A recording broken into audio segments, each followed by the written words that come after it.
go to the others. There is a recommendation from Housing Programs Manager Mike Smith to appoint Dorcas Crumbly as a resident within the city of Lakeland to a 3-year term beginning September 18th, 2023 and ending September 17th, 2026. And also to appoint Chantel Rubes as an employer within the jurisdiction to a 3-year term beginning September 18th, 2023 and ending September 17th, 2026. And also to appoint Stephanie Von Pulaski Bush as a regular member to a 3-year term beginning September 18th, 2023 and ending September 17th, 2023. All of those applications were in our packet. Do we have a motion to approve those recommendations? So moved. Second. Any discussion? All in favor, say aye. Aye. Aye. Motion carries unanimously.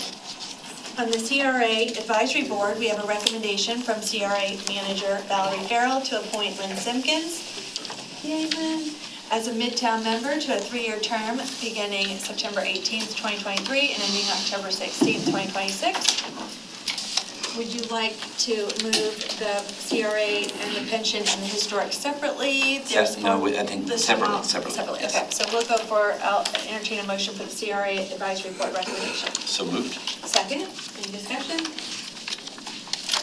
All in favor? Aye. Aye. Motion carries unanimously for the CRA Advisory Board. For the General Employees Pension Board, there's a recommendation from Retirement Services, Director Sherry Watson to reappoint Jeffrey Stearns to a 5th 3-year term beginning January 1, 2024 and ending December 31st, 2026. And there were no write-ins?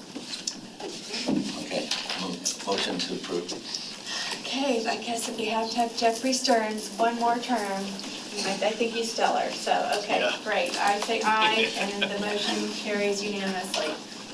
On the Historic Preservation Board, we have a recommendation from Senior Planner Emily Foster to appoint Robin Kirk to a 3-year term beginning September 18th, 2023, ending September 17th, 2026. Ms. Kirk will be eligible to serve a second 3-year term, and also to reappoint Christopher Olson to a second 3-year term beginning November 7th, 2023, and ending November 6th, 2026.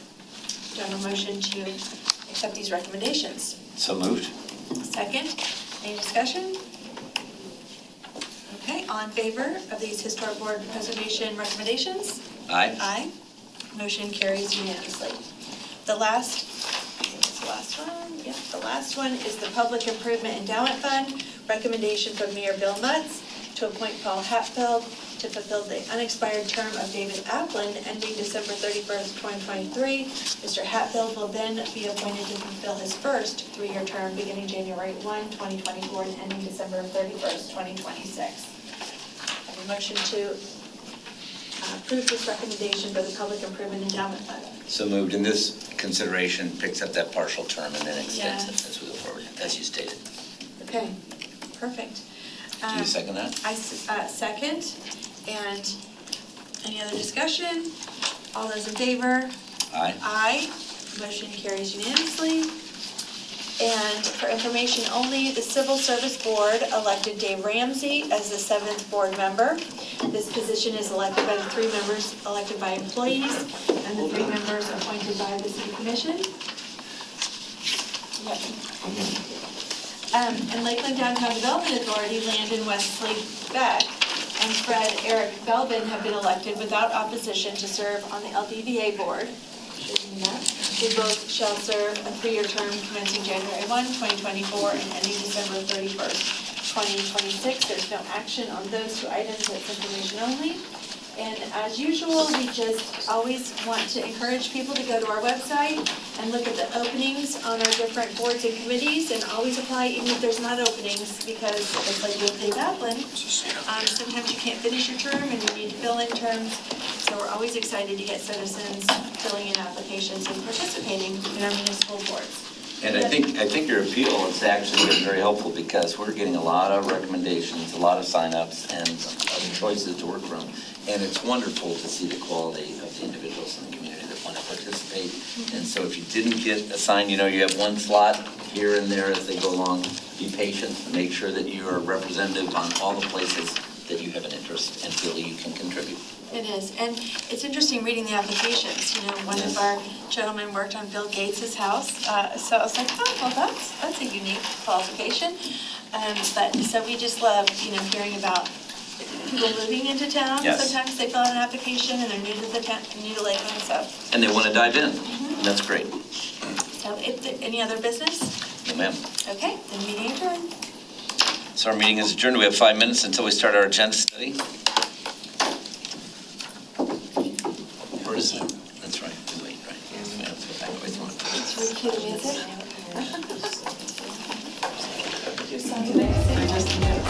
You can nobody wants that.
council members that we're bringing in that Commissioner Madden has helped to spearhead, and then talk about that a little bit. And then presentations that you can see listed there, which will include Lakeland Vision and its board members.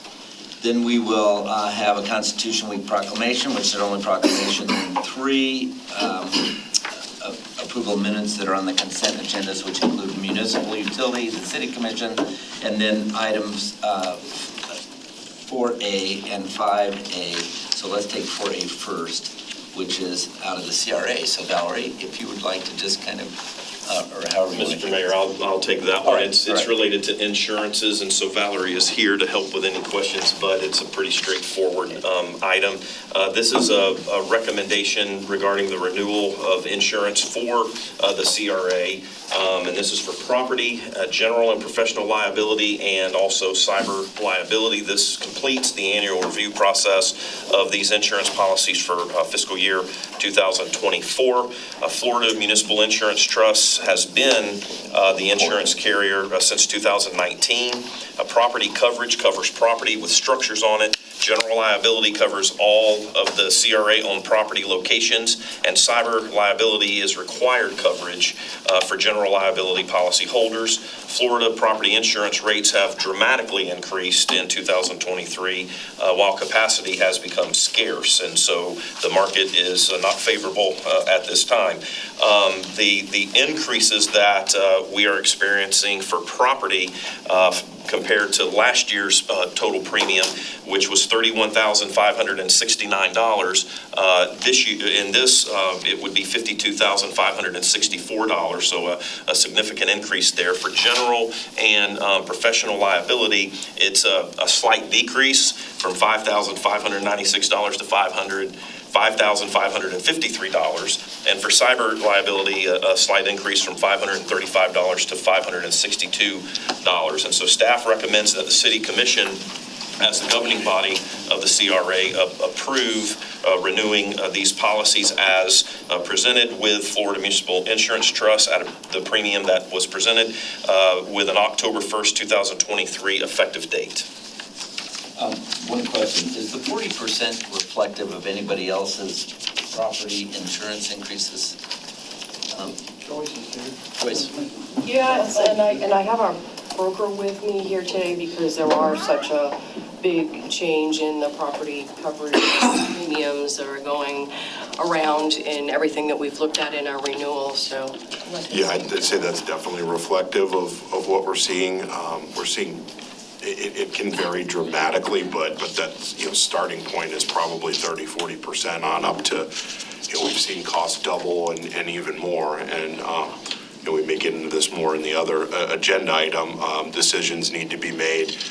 Do we reduce limits? Do we increase deductibles to keep those costs down as much as possible? But on average, what we're seeing is 40-50% rate increases, and that's inclusive of reductions in limits. And like I said, it can vary dramatically depending on the carrier, the schedule, loss experience, all of those things. But I know many folks have seen similar situations with their personal insurance. It's really the driving cause of all this was a shift in the reinsurance market that started on 1/1 of this year.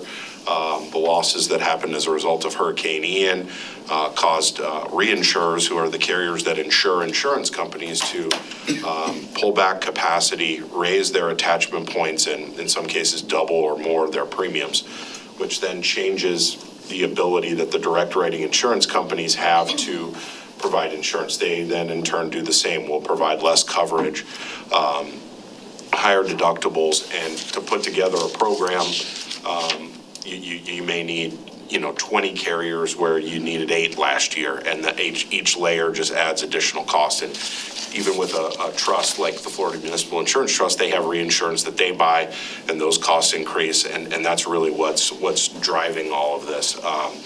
Looking into the future, I don't think the losses from Idalia, are anything that are beyond expected, and I think the expectation is that if we have a normal or better wind season, that these pressures will start to level off going into 2024, but that's sort of all up in the air until we get through this wind season. The named storm changes from 5 to 7.5% on deductible. Compare that to what you see. In general, we've seen most folks hold the line at a 5% deductible unless there's a significant cost trade-off between the two. So we have seen in some cases folks take 7.5 or higher wind deductibles. I'd say probably the average is 5 across the state, but we have seen situations where it makes sense to go with a higher deductible. So on this particular quote, there were 3 deductible options: a 5%, a 7.5, and a 10 at different price points. And the saving, do you remember the difference between the 2 price points? What was that?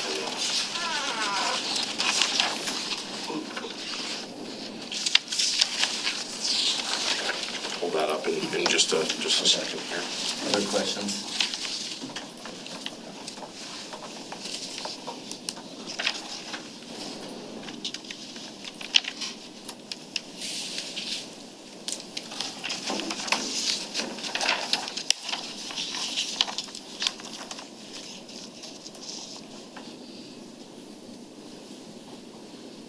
It's pulling up now, sorry.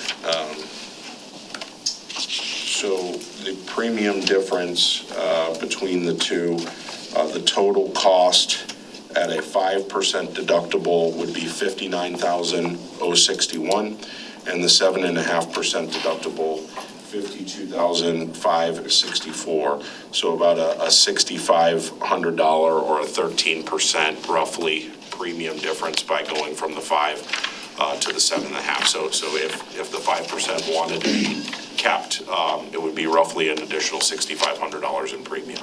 Any thoughts on that? Joyce, maybe you weigh in there? I think we had some conversation, and the risk to windstorm for us seemed to be a little less because we're further inland, and our properties that we've seen damage to are, the taller buildings with the roofs and things like that.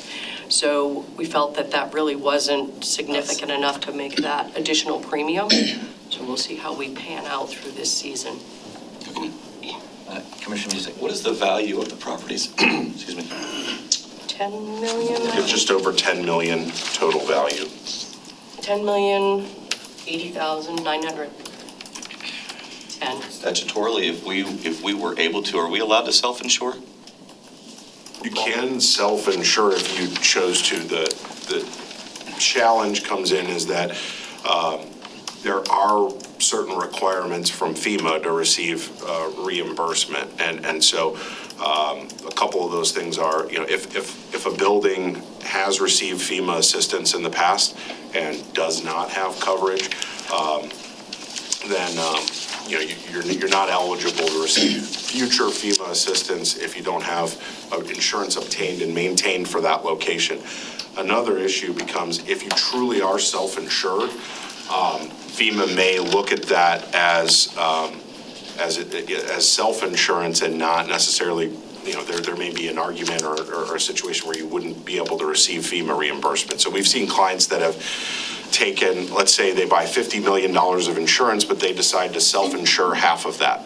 Well, for that 25 million portion of the insurance, what's come back from FEMA is that you chose to self-insure that. So that's not a deductible. That's not something we're going to give you reimbursement for. So I think you have the ability and the option to self-insure pretty much anything that you'd like statutorily. Specifically on property, the challenge comes in is in a major catastrophe, would it limit or reduce the amount of FEMA assistance that would be available if you did not purchase adequate insurance? So it looks like the only option that we have, and I'm not in the insurance world, but is in order to lower our prices is to lower our coverage. So if we're looking, how long has Gallagher, how many years have they been the insurer for this? FMIT? FMIT. Is that who that was? Yeah. FMIT. I think since 2018.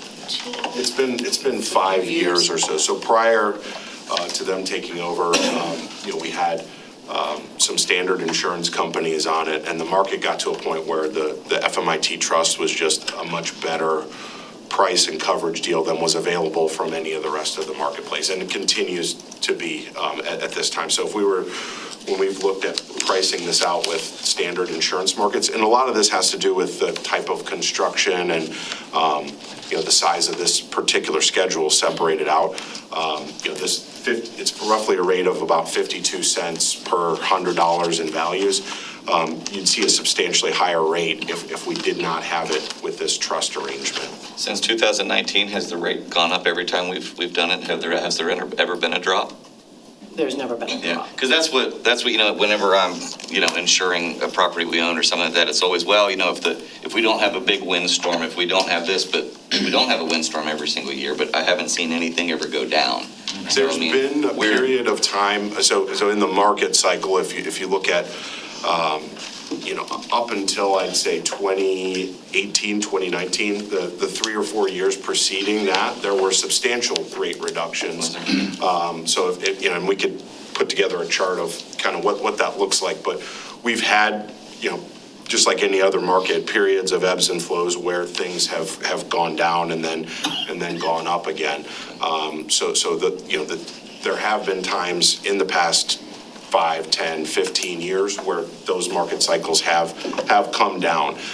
It's just we've unfortunately been in sort of a protracted hardening of the market over the last 5 years or so, where there were smaller increases up until this past year, and things have skyrocketed this year. But at some point in time, just like any other market, that's going to have to correct itself. What needs to happen for that to correct itself is more capital to flow in and more competition. So when we have more carriers to compete, and for example, on the city's program, which we'll look at later, if we have enough carriers that we're oversubscribed and we have significantly more capacity than we need at good pricing, that drives things down. But where we're at right now is at a point where there's barely enough capital. They're fleeing the state and the capital. This is one of our inverted problems in Florida. Thank you. And if you had more carriers, there's diluted risk, and that's why they can feel that way. Absolutely. And for example, we'll talk about the city program later, but we've had situations like last year we moved to in the municipal program to a different carrier. It drove the rate down substantially. We've had situations in the past where we've brought in other carriers, have driven things down. You're just not seeing that in 2023. Will we see that again? Absolutely. It's just a matter of when that'll happen. Well, on a practical basis, what's the most vulnerable exposure we would have in a windstorm to any particular CRA project or any CRA? Roof or trees, I would say. I mean, that seems to be our biggest damage point, in any storm, whether it's wind that tears off the roof or a tree that comes down and pokes holes in the building, water damage, depending on how much rain there is after there's a hole in the storms. Because unless I'm doing my numbers wrong, on 2.5%, we have $250,000 more liability exposure, right?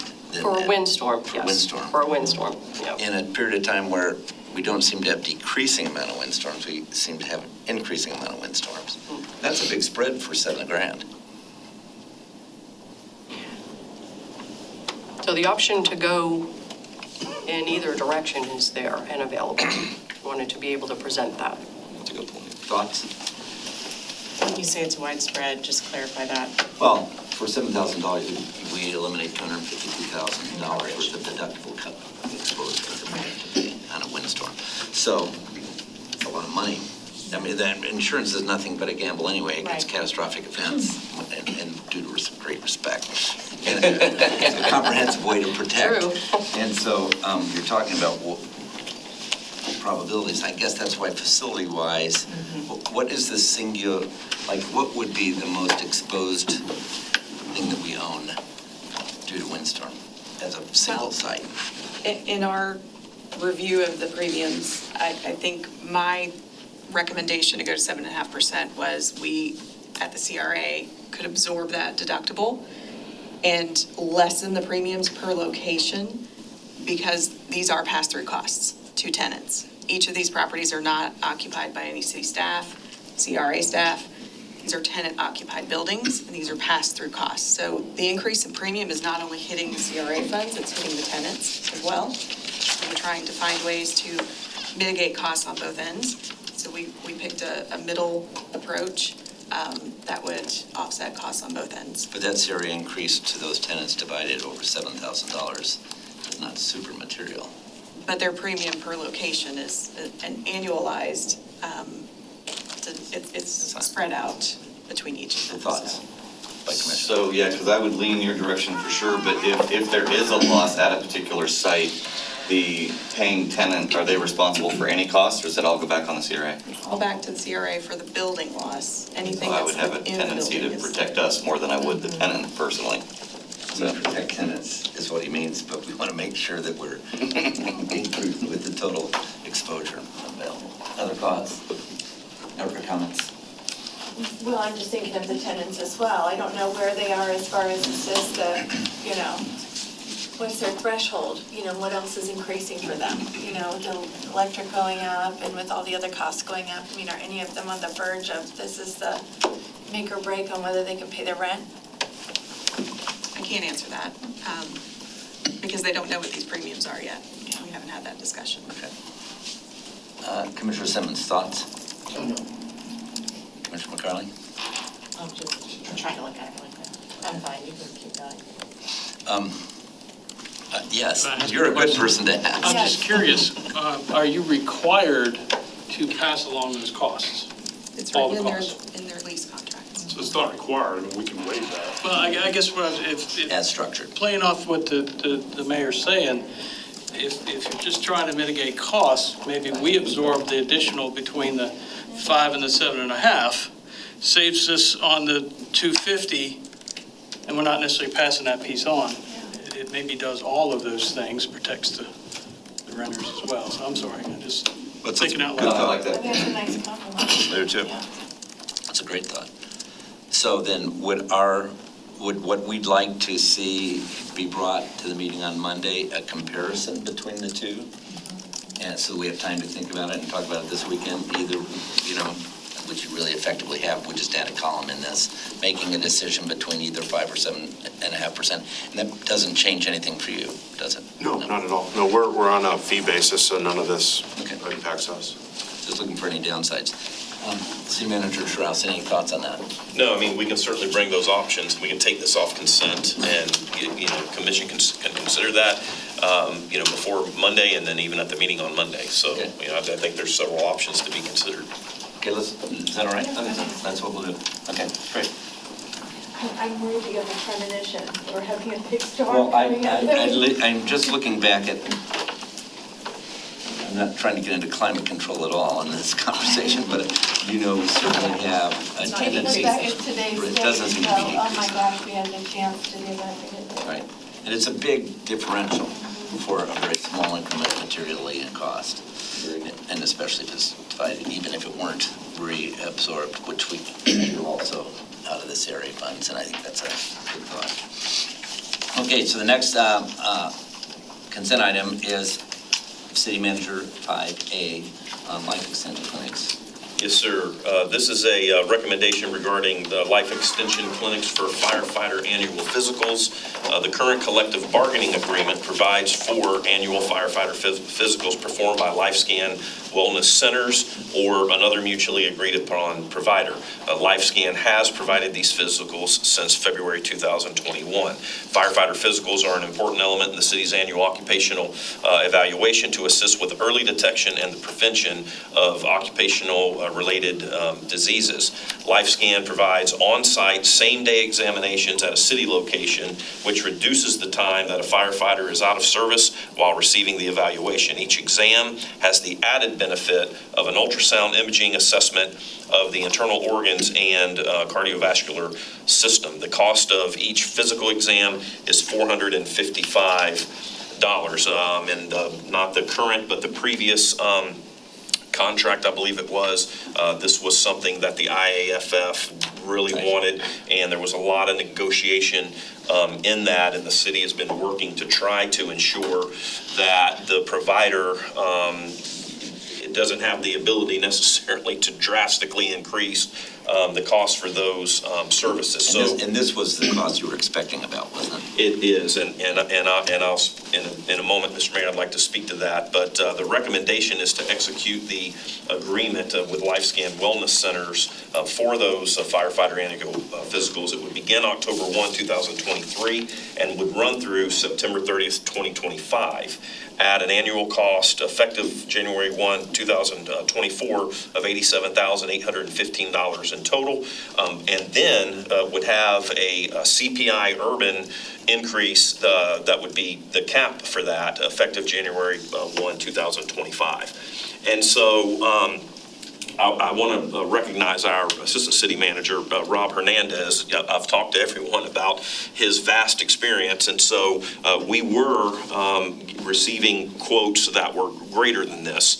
And through some past experiences and contacts, Mr. Hernandez was able to reach out to LifeScan, and really what's happening here then is for 2024, they're giving us the same rate that we had for 2023, and then for 2025, again, instead of it just being kind of open-ended, they would agree to cap it at the CPIU increase for 2025. And so it's a lower quote than what we were originally looking at. Nice. And is, again, it's preventative.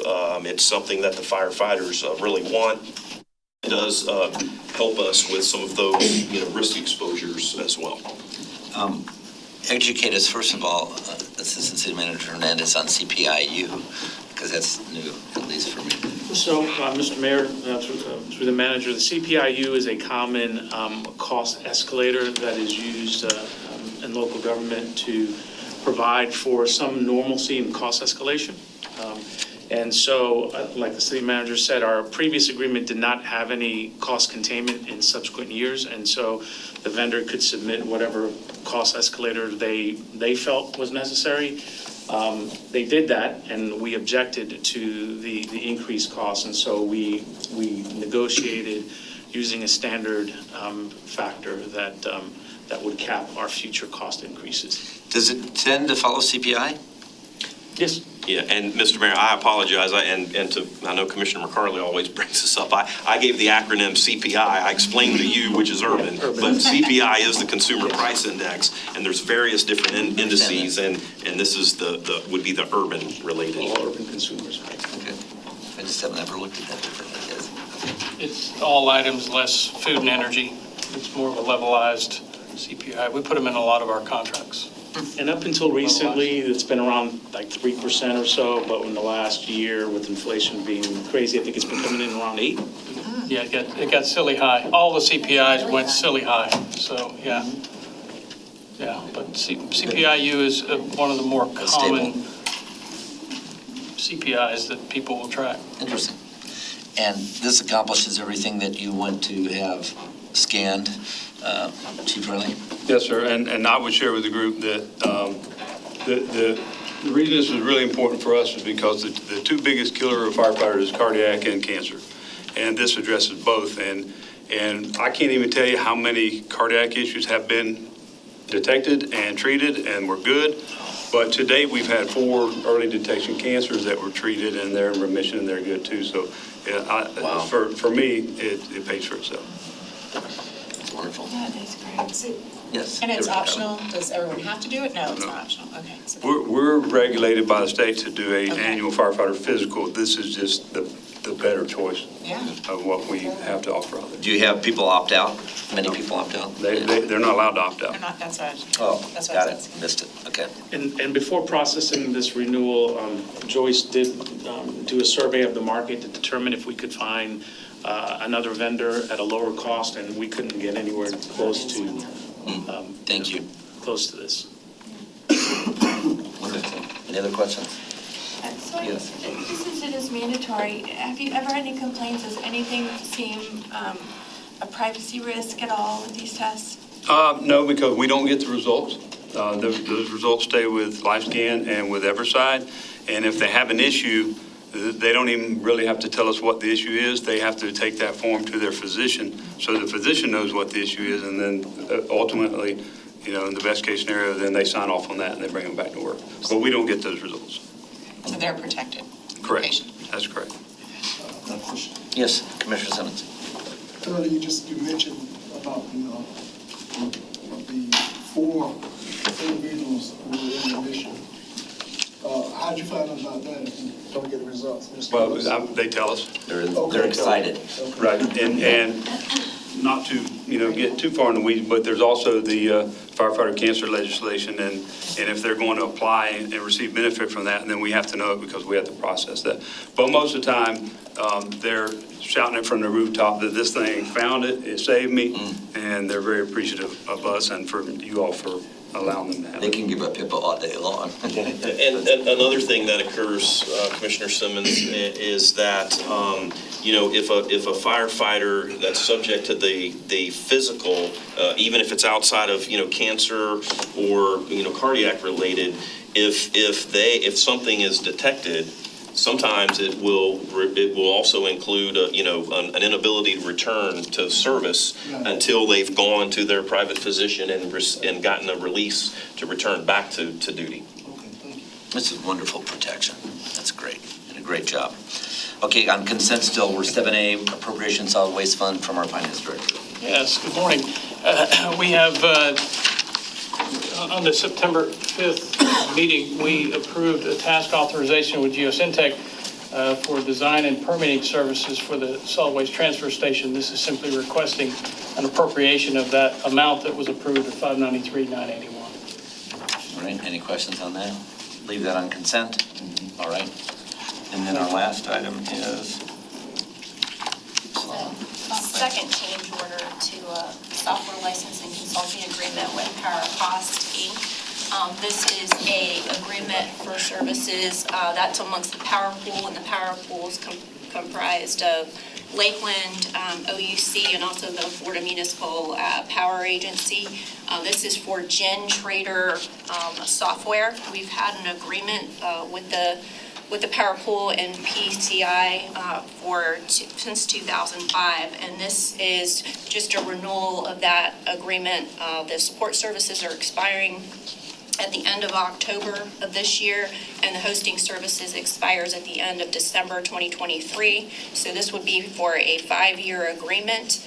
This is modeling and economic forecasting services with regard to the software, and also to help meet our load requirements. The total cost of the change order, which will go through December 31st, 2024, is $239,418, but that is split equally amongst the 3 Power Pool members. So that ends up being $79,806 cost to the city, and that is included in Lakeland Electric's FY24 budget. And there is no desire by the pool to use any other vendor quotes? Well, no. I think this is a shorter-term contract because I think they'll probably go out and look after December of 2024 because this agreement has been in place for quite some time. So then the pool will probably go out and do some. We've gone out, Mr. Mayor, and got quotes from other vendors also when we do this, and this is by far the most economical. Wonderful. Yes, sir. And the pool is, everybody is going to read It's a Power Pool, it's OUC, FMPA, and Lakeland Electric. Yeah. Yes, sir. Any other questions? Commissioner Mann? Oh, no, it wasn't a question, I was just spinning. Okay. But I did see a couple other Lakeland Electric folks out there. Just wanted to say hey. Okay, so you were waiting for the, Good morning. Yeah, waiting to proceed. no comments? Okay, just Okay. making sure that Thank they. you for your sensitivity. All right, so that answers that question. Want to leave that on consent? All right, we leave it on consent. So that takes us back to 3B2. All right, 3B2 is a fairly routine utility easement vacation request. Some homeowners in Terra Largo want to build a pool and a pool enclosure on the property.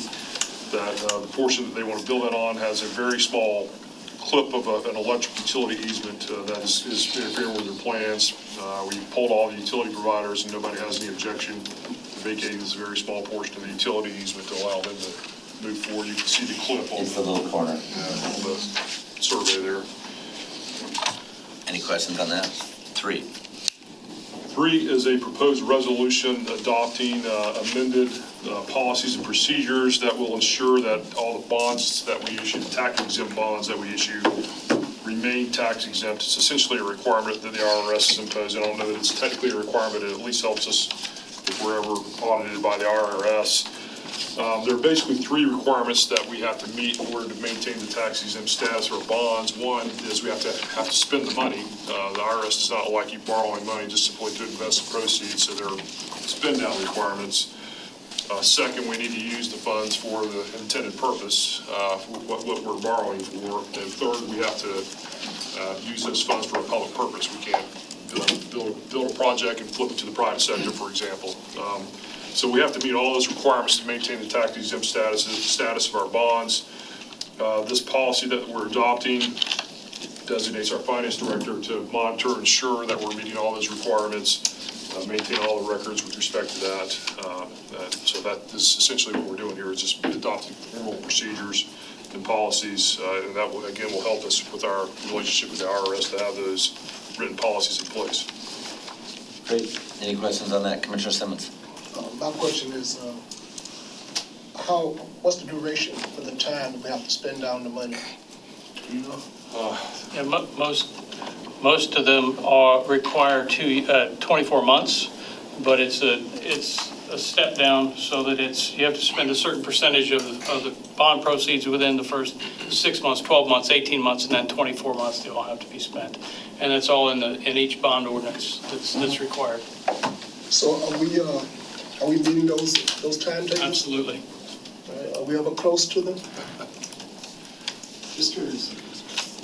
Oh, there have been times in the past where there have been delays, but we build that into every one of our bond deals such that we know, for example, Lakeland Electric with theirs, we know that there's going to be delays, but we also know that we have a lot of pay-as-you-go capital in their CIP that we adopt every year. And so we are allowed to, per the bond ordinance, use the bond proceeds for the pay-as-you-go capital, and then the cash that was there can then be used after the 24 months to finish whatever project, Hamilton substation, or the Rice engines or whatever. So yes, we Yeah, and we've done that relatively recently. yes, that's not uncommon, and that's standard practice in the industry and the IRS. Again, we comply with the IRS. I'm not going to jail for any of you. I love you, but not that much. Keep up the good work, sir. Yeah. Any other comments or questions? Maybe. All right, that takes us to City Manager 5B. Okay, so the conversation that we had a moment ago related to insurances will certainly apply here. This is a fairly lengthy agenda item, and there's really no better way to get through it than to just read the analysis, and so I'm going to do that. And then certainly, we have representatives in the room that can answer questions. Again, much of what was discussed a moment ago will apply here as well. This is regarding renewal of insurance for property and boiler machinery, excess workers' compensation, inland marine electronic data processing, contractors' equipment, crime and treasure bond, and excess liability coverage and cyber liability. The city's completing the annual review process for those related policies for fiscal year 2024, and of course assisted by our broker of record, Arthur J. Gallagher Risk Management Services. The quotations for these noted coverages from October 1st, 2023 through September 30th, 2024 are noted throughout the agenda item. For property and boiler machinery, there's currently two separate programs insuring these risks. One is for city utility assets and a separate municipal program for all other city assets. The city's total insured values increased 28.28% on the municipal program based on a current replacement cost appraisal. The utility program values have increased 6.7%, which adds up to a combined increase across all insured values of 14.4%. Florida property insurance rates, again, have dramatically increased in 2023 based on capacities being scarce and other factors. The marketplace pressures have driven increased rates for both of these programs. The utility program rate has increased by 44% at renewal, and the municipal program has increased by 85%. In addition, the named storm deductible on the municipal program has increased from 2% to 5%. So the total base increase on that is an increase from $3,869,000 up to $7,010,000, so a significant increase there. The current renewal premium is presented as a not to exceed, while our broker continues to negotiate with underwriters to improve pricing and drive the lowest possible premiums. The city may add other carriers if they provide terms that are more advantageous to the city. For excessive workers' compensation, the city self-insures the workers' compensation program with a retention limit of $350,000. Our incumbent is Florida Municipal Insurance Trust. They've again offered a competitive program for the excess coverage. The premium for 2024 will increase by $28,275. This increase is based upon market rate increase of 6.8%, combined with a decrease in payroll of only 1.7%. FMIT is offering the 2024 renewal for an annual premium of $594,892. On the inland marine and electronic data processing coverage, Hartford Insurance Company remains the carrier for this coverage, as they were the most competitive respondent. They provide coverage for leased or owned golf carts, mowers, electronic data processing equipment, and a wheel loader. The 2023 annual premium was $62,886. For 2024, it would be $68,823, representing a $5,957 increase, which equates to a 9.5%. On the inland marine contractors equipment, Markel American Insurance Company is the most competitive respondent. They were selected to provide physical damage coverage for various equipment, including street sweepers and vacuum trucks. For this year's renewal, the total premium would be $52,608. This is an increase of $4,980 as compared to last year's premium. For the crime and treasurer bond, FMIT, again, Florida Municipal Insurance Trust, remains the carrier for this coverage, as they were, again, the most competitive respondent. The renewal premium remains the same as the expiring FY24 at $4,263. For excess liability, the city is also self-insured for auto, general, law enforcement, public officials, and employment practice liability. The current policy has a $5 million per occurrence limit for each type of coverage and a $500,000 self-insured retention for a total premium of $432,271. This is a $41,519 or 11% increase. Munich is still the most competitive standalone carrier for this line of coverage. For cyber liability, Chubb Insurance Company is providing a renewal quote for this coverage, which is inclusive of network security and privacy liability, data breach fraud, and internet media liability. Chubb offered a renewal quote this year because of the city's compliance with their new underwriting guidelines. The coverage limit is $1 million, and the policy retention is $500,000. The 2024 premium for this renewal program is $67,871, which is a $6,698 increase over 2023. The current cyber renewal premium is presented as a not to exceed, and this is similar to one of the previous items, while the broker continues to negotiate with underwriters to improve pricing that will drive lowest possible premiums. The city may bind coverage with a carrier other than Chubb if another carrier offers a program that would be more advantageous to the city. The broker's service fee is $125,000, and again, that's referring to Arthur J. Gallagher, $125,000 for fiscal year 24. The service fee includes all lines of coverage currently handled by Gallagher and excludes all commissions. The breakdown of that is included on the agenda item. Staff recommends that the City Commission approve renewing the utility, property boiler, machinery, quote, share coverage, which utilizes multiple carriers, and the municipal property excess workers' compensation, crime and treasured bond policy through the Florida Municipal Insurance Trust, the inland marine electronic data processing coverage through Hartford, contractors equipment through Markel, cyber policy through Chubb, and excess liability through Munich, all of which would have an October 1, 2023 effective date. Again, we have representatives here to answer any questions that you may have. So I have a question on cyber liability. Explain, educate me please on the difference between the coverage limit of $1 million and the policy retention of half a So million? the self-insured retention on the policy is 500,000. So the first 500,000 of any claim would be essentially self-insured. Ours. And then there's $1 million in coverage excess of that 500,000 self-insured retention. This is Chubb's renewal quote. They've been the carrier for 5 or 6 years now. We've got them to come down 5% from the original quote that they presented. And there are 3 other carriers right now that are working on alternative quotes. So last year when we were in this position, there were really no other markets willing to quote because of the state of the cyber marketplace. This year we've seen more carriers be competitive and drive improvements.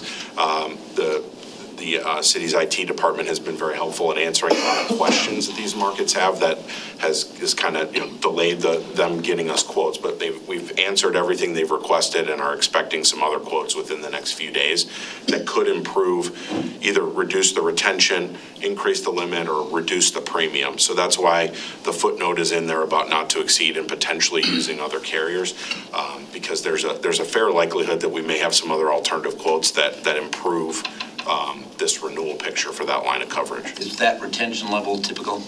It is, I would say, for a city of your size, over the past 2 or 3 years, retentions have increased to 250, 500,000, those levels. We have seen some instances this year where we've been able to get that reduced with new carriers coming in and quoting. So we're kind of pending the results of those other quotes that we're waiting on to see if we can get that down. That's obviously one of the goals in trying to get other carriers to quote the coverage is to get that down. At one time, we had a $3 million limit. And basically kind of similar things that we were talking about in property happened in cyber about 3 years ago as a result of all the ransomware attacks and things that were going on and highly publicized data breaches involving governments. A lot of carriers exited provide the marketplace for governments, and there are only a handful of carriers that offered it. And for the last 2 years, really, it's been, if you have a carrier that's willing to renew you, that might be your only option. But that picture's been improving this year. So we're hoping that within the next few days, we'll have some other quotes on the table that might be better than what we've seen. And that may be simply getting a better retention, more coverage, there.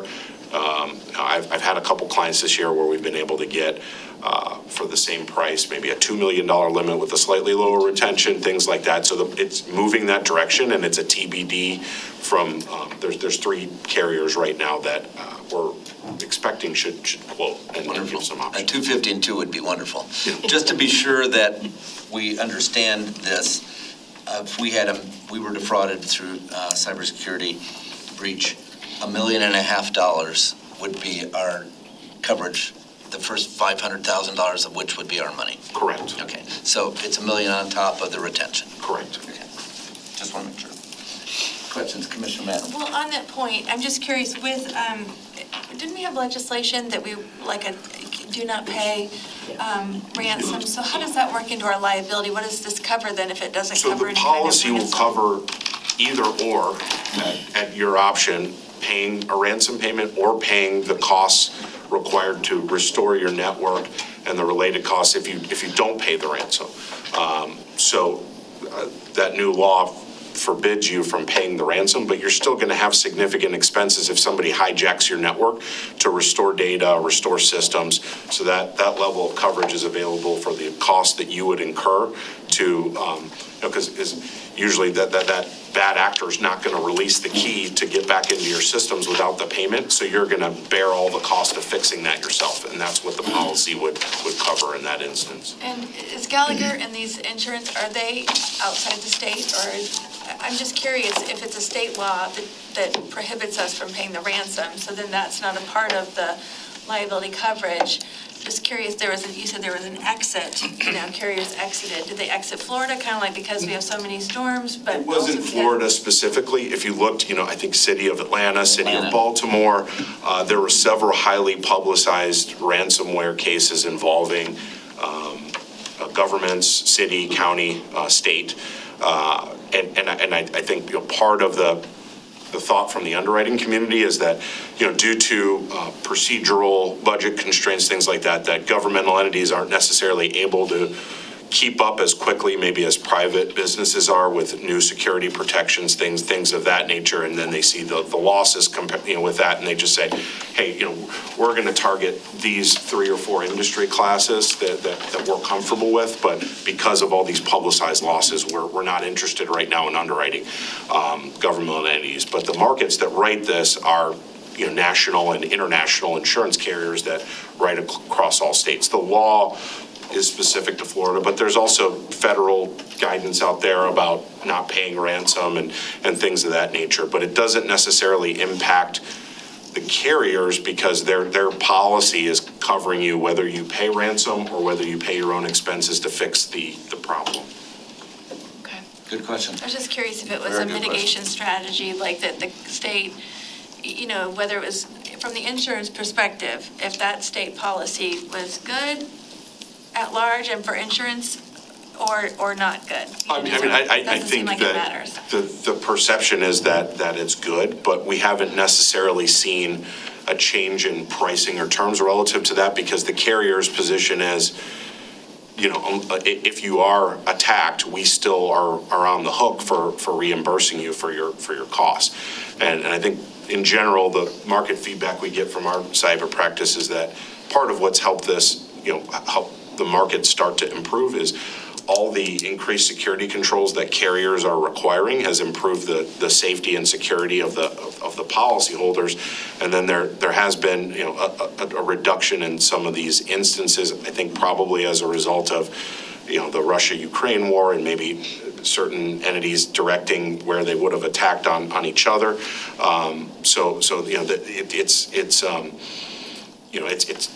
There are several factors that are driving it down, but I haven't heard a carrier specifically say, oh, we're giving you better terms in Florida because of this law. I think that's it. If over time they see, hey, we have less going on in Florida, that'll naturally happen, but we haven't seen anything like as a direct correlation to that yet. And Mr. Mayor, if I may, we certainly fall, I think, even having multiple carriers, opportunities that are still being looked at, a lot of that goes back to the point that was made there last, which is we have implemented other security enhancements to our posture as a result of the program that we had with Chubb last year, which has now made us more, competitive in terms of we've implemented a lot of those other enhancements. Plus our own awareness, the know before among employees helps all that. And so that's a good part of that process. Excellent. Any other comments or questions? Commissioner Simmons. When I look at the spreadsheet comparison last year, the coming year, it's about $3 million difference, or 63%. Is that the largest increase we've had in insurance in history, as far as you know? That's the largest dollar amount that I've seen. Yes, and so there's two components of the property program the municipal, which is basically all the non-utility assets, and then the utility assets, which are the electric power generation and water and other utilities. The municipal program, we split out last year for a couple of different reasons. One, when we split it out, it saved premium as compared to the rate in a combined program. And then also splitting it out allowed more carriers and more capacity to fill out what we needed on the utility program, because a lot of the carriers that write electric utilities don't like asset classes outside of electric utilities. So there were significant amount of carriers and capacity that weren't willing to quote on a combined program. So we got benefits from that last year. But when we looked at the municipal program with the carrier that we had, there was probably a 50% difference between the program that we placed and what the rest of the market was quoting.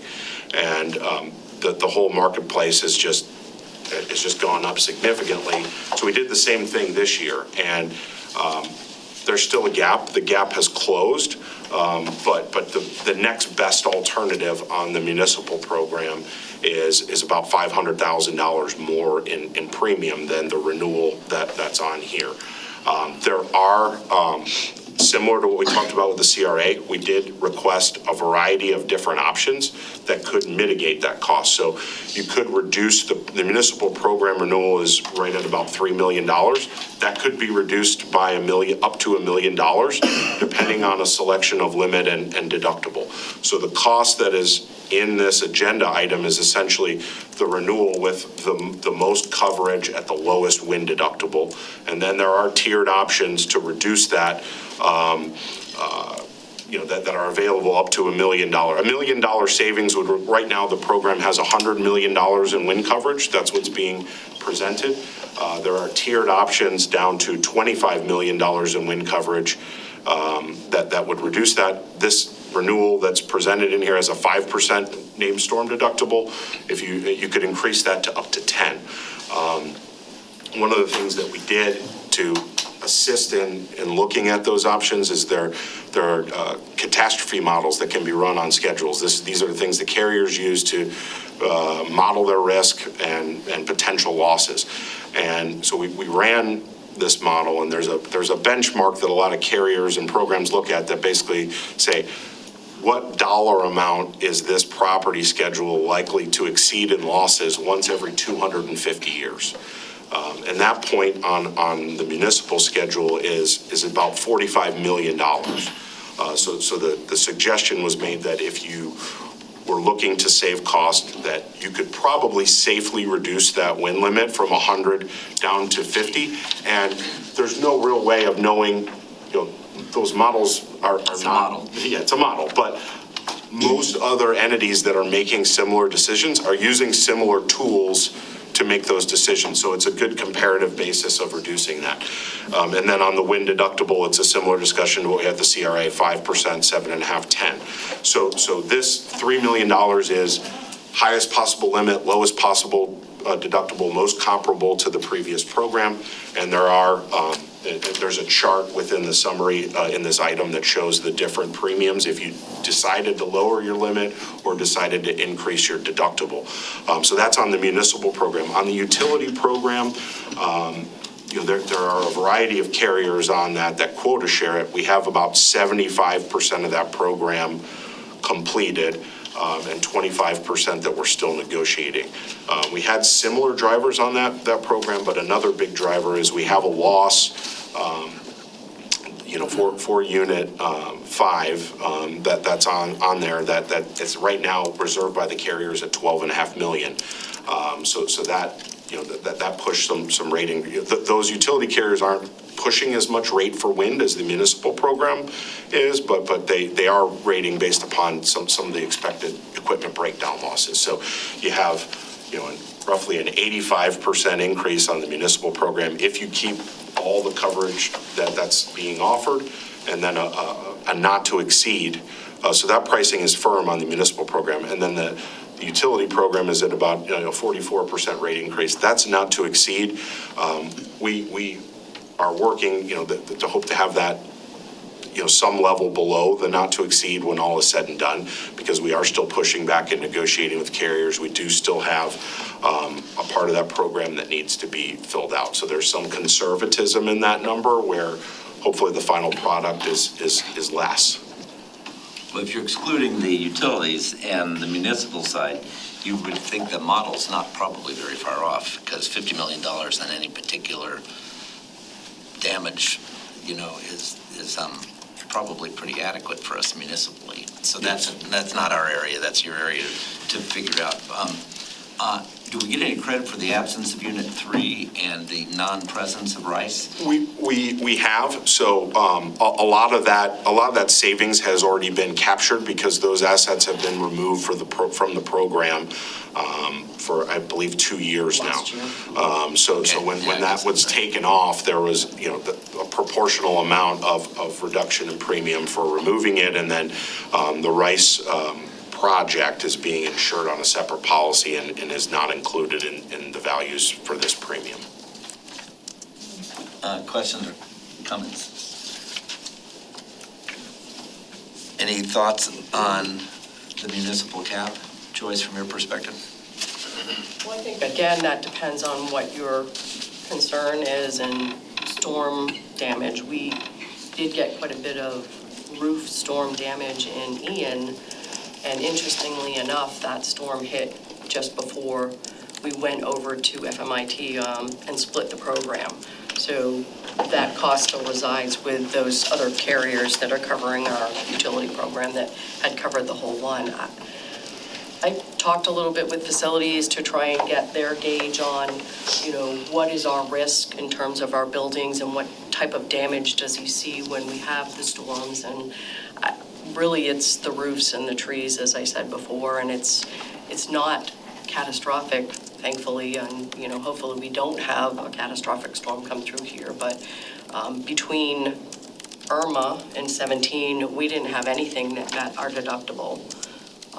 And in Ian, a couple of roofs. Yeah, because you think non-utilities, so we pulled the utilities out of it where we have a lot of vulnerability and costs, potentially, the $50 million in aggregate on roofs would be. That's a lot of roof. That'd be a lot of. And actually, it's not an aggregate limit, it's an each event limit. Well, I'm saying, It's both. so we're in a named storm. And, that would be a ton of damage anyway. You would just think that would be adequate. This is all gut. And that's where we were coming from with that as well. One thing that happened this year when we went with FMIT is they did an asset survey on the municipal property. So all of the replacement values have been reviewed, and that's why our price has gone up a little bit, because that replacement value has increased. Sure, the 28%. Appropriate to the cost of what it would be to replace it. Which is why we have the insurance again, and that's wonderful. The savings on that $50 million is roughly how much? So, let me go to that chart. So at $50 million in wind limit, if you keep a 5% named storm deductible, the savings is $180,739. If you go to a 7.5% wind deductible, the savings is $415,730. And if you go to a 10% wind deductible, the savings is $646,257. Staff thoughts? Remember, this is the max right now, and we're going to try to work towards finding that happy place that's lower. So, I would say if you're including me, then I want to run the numbers and at the max. And come to see what it is. If we can get it lower, maybe 7.5 is a better bet than the 5, right? We just. It's kind of riskless. Right. Riskless acceptance, really, Correct. is what we're dealing with here. And so there's certainly options, but it's a gambler's game in some respects. And I think it's very important what was brought up very earlier, which was if you are not covered completely, FEMA is looking at your reimbursements much closer, right? And so we just need to be cognizant of that. With RP funding, for example, insurance is going to cover that. And that'll come, I think, in the next agenda but RP, insurance is going to cover that. FEMA will reimburse us for that $600,000 deductible or whatever. We've still got to come up with the cash up front, right? So part of what I want to do is make sure whatever that amount is, worst case scenario, if we have to come up with 7.5, what's that look like on the municipal side? I know that Gina and Tori and all, they've looked at that on the utility side. How much cash does that come up to be? And, if they're willing to take 5% or 7.5 in risk. So it's just, it comes down to math. Yeah, well, and risk tolerance, and what are we willing to? Exactly, right. Okay, so we're approving this for the max. You can work it always underneath, that's great. All right. Any other questions on this? All right. I am completely lost my. I believe. C? Yes, sir, we're at C. 5C. This item is regarding an award of an RFQ, number 3082 to Rada Construction for construction manager at risk services to construct a dog park at 145 North Lake Avenue. This is right across from the fire department there. This is the retention pond that's right there by the overpass. The city has planned for a dog park on the 1.18 acre parcel located where I just described in the downtown Lakeland area. The park was quitclaim deeded to the city of Lakeland in 2021 from the Florida Department of Transportation. One submittal was received, and it was from Rada Construction. Construction will consist of a 6-foot-tall decorative fence, 6 entry gates, some dog sculptures, boulder retaining walls, concrete sidewalks, specialty concrete, dog water fountain, dog waste station, dog wash station, benches, litter receptacles, a rain garden, and signage. Funds for construction of the dog park are budgeted in the Public Improvement Fund and the Downtown Community CRA. Project funding totals $282,897. The project will begin construction within 90 days of contract execution and will take approximately 9 months to complete. The award of the RFQ to Rada Construction would be for the not-to-exceed price of the total that I referenced, $282,897. It's also recommended that the City Commission would authorize an appropriation and an increase in estimated revenues from the Downtown CRA to the Public Improvement Fund in the amount of $126,155, so the project can be properly capitalized within the Public Improvement Fund. We do have Ms. Pam Page here with us if there are any questions. Included in the attachments are kind of a proposed site plan for how that would be developed, and also in the attachments is a photo of some of the neatest doggone public art that you're going to see. Oh, that was good, I like that. Is this thing on? It doesn't have a diaper changing table, that's the only thing I think we're missing. So Pam, do you want to make any comments on this? We're just pleased.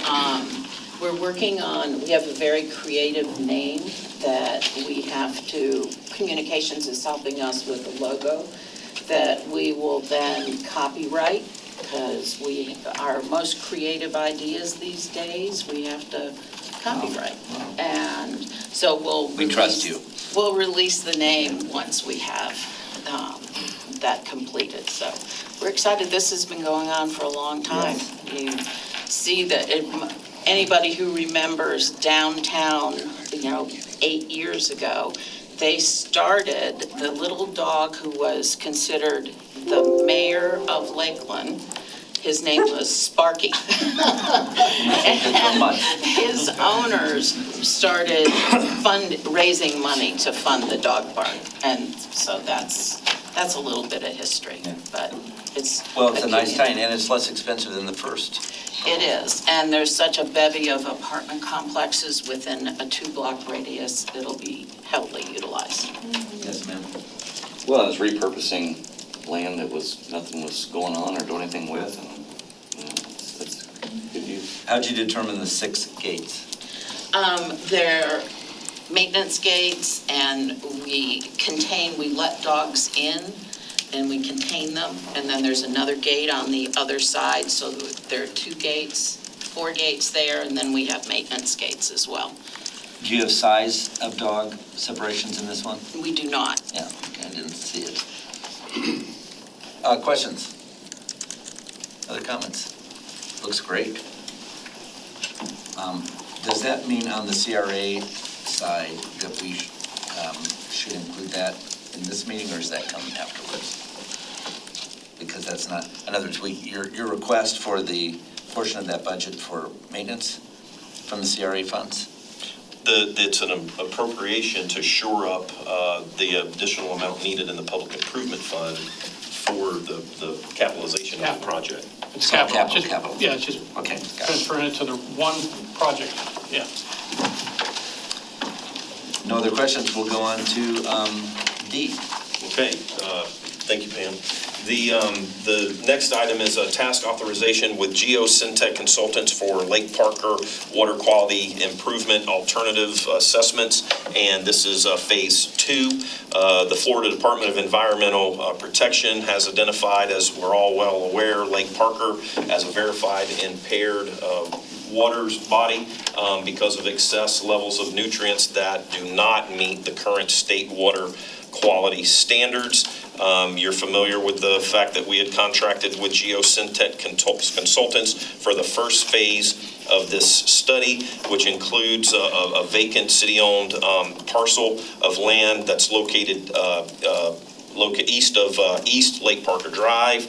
This project is being undertaken to identify innovative and effective methods to reduce nutrient constraints in Lake Parker's surface water, including a review of physical site conditions, an evaluation of previously collected data, and completion of a desktop constraints analysis to assist with the identification and evaluation of potential water quality improvement projects for Lake Parker, utilizing former phosphate mining pit ponds and wetland areas on the vacant parcel that I referenced. The second phase of this project, Phase 2, which is what we're requesting here, is proposed to collect information necessary to complete hydraulic, hydrologic, and water quality modeling efforts to properly characterize site conditions and inform on conceptualization of water quality improvement alternatives. The task authorization includes major elements to Phase 2 related to the former mining pit assessment, soil and groundwater assessment, permit determination and pre-application meetings, preparation of draft and final technical memorandums, and progress meetings and project management. The city has elected to recommend GeoSyntech because this is, again, is the second phase of the work, which is building upon Phase 1, the work that GeoSyntech previously performed on this project. Funding is in the not-to-exceed amount of $237,249, and it is provided in the fiscal year 23 Stormwater Utility Capital Improvement Plan. And so the recommendation is to execute this task authorization in the not-to-exceed amount as presented and related to Phase 2 of the Lake Parker Water Quality Improvement Assessments. GeoSyntech been great to work with? They have been. Excuse me, yes, they have. Wonderful. Questions or comments? We appreciate the care provided by these kinds of measures. Thank you. Next. Next is related to an award of a bid to Gibbs and Register for constructions of the 5 Points Roundabout project, approval of construction agreement with Gibbs and Register, and approval of an appropriation and increase in estimated revenues from the Transportation Fund. The 5 Points Roundabout project will construct a modern single-lane roundabout at the intersection of West Main Street, Bonnet Springs Boulevard, and Lemon Street. The intersection improvement project will reduce intersection delays, improve safety, and serve as a gateway feature to the downtown west area. The engineer of record, Patel Green and Associates, completed the construction plans earlier this year. The city's purchasing department advertised the project for 30 days, but received no bid submittals. So consequently, the purchasing extended the solicitation for 2 more weeks and notified approximately 400 qualified construction firms. The city then received 1 bid from Gibbs and Register in the amount of $2,207,555. Public Works staff, the project's engineer of record, and the project's construction engineer and inspection team, RK&K, reviewed the Gibbs and Register proposal. The analysis found the bid reasonable and fully responsive to the city's need. This project would be funded through the Community Redevelopment Agency, Transportation Fund, Public Works, Lakes and Stormwater Division, and the Department of Water Utilities.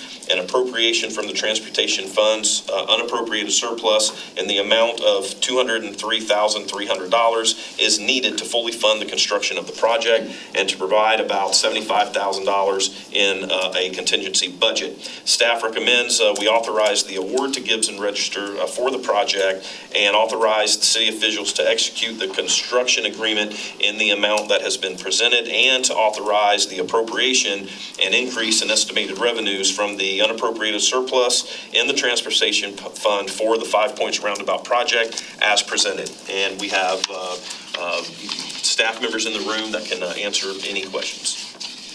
First of all, this will be very, very welcome when it occurs, because that'll make such a difference in the wait time at that intersection. Timing on this, length of time. It's 235 days to substantial completion, and we give them 30 days to address punch list items. So we're looking 8 months to substantial completion, about 9 months to final acceptance. And how do you do traffic through that area? We're proposing to shut that intersection down during construction. Under the bridge as well? Under the bridge as well. And we've sent out mailers to all the businesses and residents, letting them know that that's our intent. We've also coordinated with the CEO of Bonnet Springs Park to determine if they had any concerns. What about Olive Street right there? So what would be their pathway? Would they just take Olive to Maine, or that whole, they'd have to go around Lake Beulah to the south? Well, at Lake Beulah to the south. Yes, Commissioner Music. What is the traffic count? There's about 10,000 vehicles per day currently using the intersection. The largest approach volume is southbound, coming from George Jenkins Boulevard. That's about 4,000 vehicles per day, and the peak hour is in the PM, right around 5 o'clock. Yep, it's about 370 vehicles in the peak hour on that highest approach. Commissioner Simmons? Do we have a visual on that, or is it? Yeah, it's down farther. Is it down? Yeah, I might screw this up. You got it. How do you advance it, Brian? There we go. So just to let you know, the project location is right here on the south side of Bonnet Springs Park, west of downtown west, and on the north side of Lake Beulah on what we call the Five Points intersection. It looks a little bit like a spider web, and that's why the signal doesn't function very efficiently. The rendering of the roundabout, that's what it will look like when complete. That's nice. They're going to jack up the railroad tracks at the same time. Well.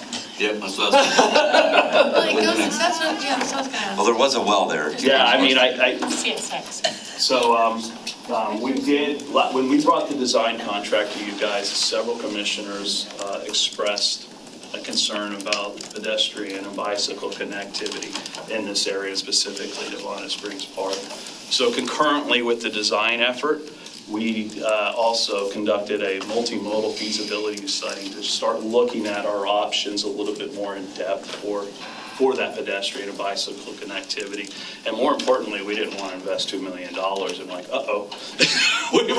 we got to rip that out. So if you've got a couple minutes. Yes, I was hoping you would present this part of the packet. Yeah.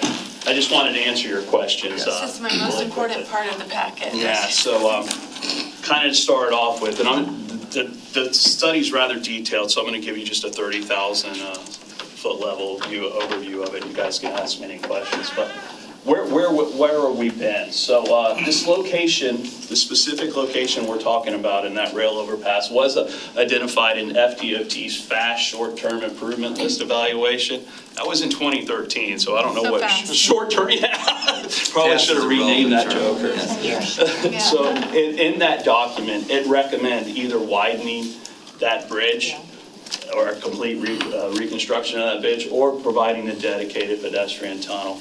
The commission passed a resolution in 2021 in support of that FDOT FAST improvement and further kind of giving support to that tunnel idea. In the FAST evaluation, it did identify a couple potential issues with the tunnel. One is the gas line that runs parallel to the structure, and there is property acquisition that will have to take place from CSX. And then this location is also on the tunnel specifically was added to the TPO's priority transportation project list. So it is identified as a transportation priority and a need in the TPO list. So what we did is we kind of we heard you when we brought the design contract, and we were like, I'm not going back there with a construction contract until we go and look at this a little bit more deeper and make sure we're doing the right thing. So basically what we wanted to do is evaluate the existing conditions at the bridge, kind of document what was done in the past, and to look at as many alternatives as our consultant team and we could think of. So existing conditions, what we found is that there's a vertical clearance problem. The vertical clearance required in the Florida Green Book is 16 feet. CSX project manager will require 16 and a half feet. That is 12 foot 6 inches, and that's exactly what you're seeing there. Is Couple trucks a year. yeah, I mean, there's not a high level of documented crashes, but we have reason to believe there's a lot more vehicles hitting this structure. I think they're just hit it and say, I'm getting the heck out of here before they get busted. In fact, when the study team was out there, a truck got stuck in one of those barrels. So there's evidence of a lot of vehicle collisions and spalls and whatnot. There's also substandard lateral offset to the vertical walls and the shoulders. You can see it's 2 feet 4 inches on one side and 3 foot 5 inches on one side. And there's inadequate pier protection. We have crash cushions on the side, but you can see the piers in the interior are not protected at all from vehicles.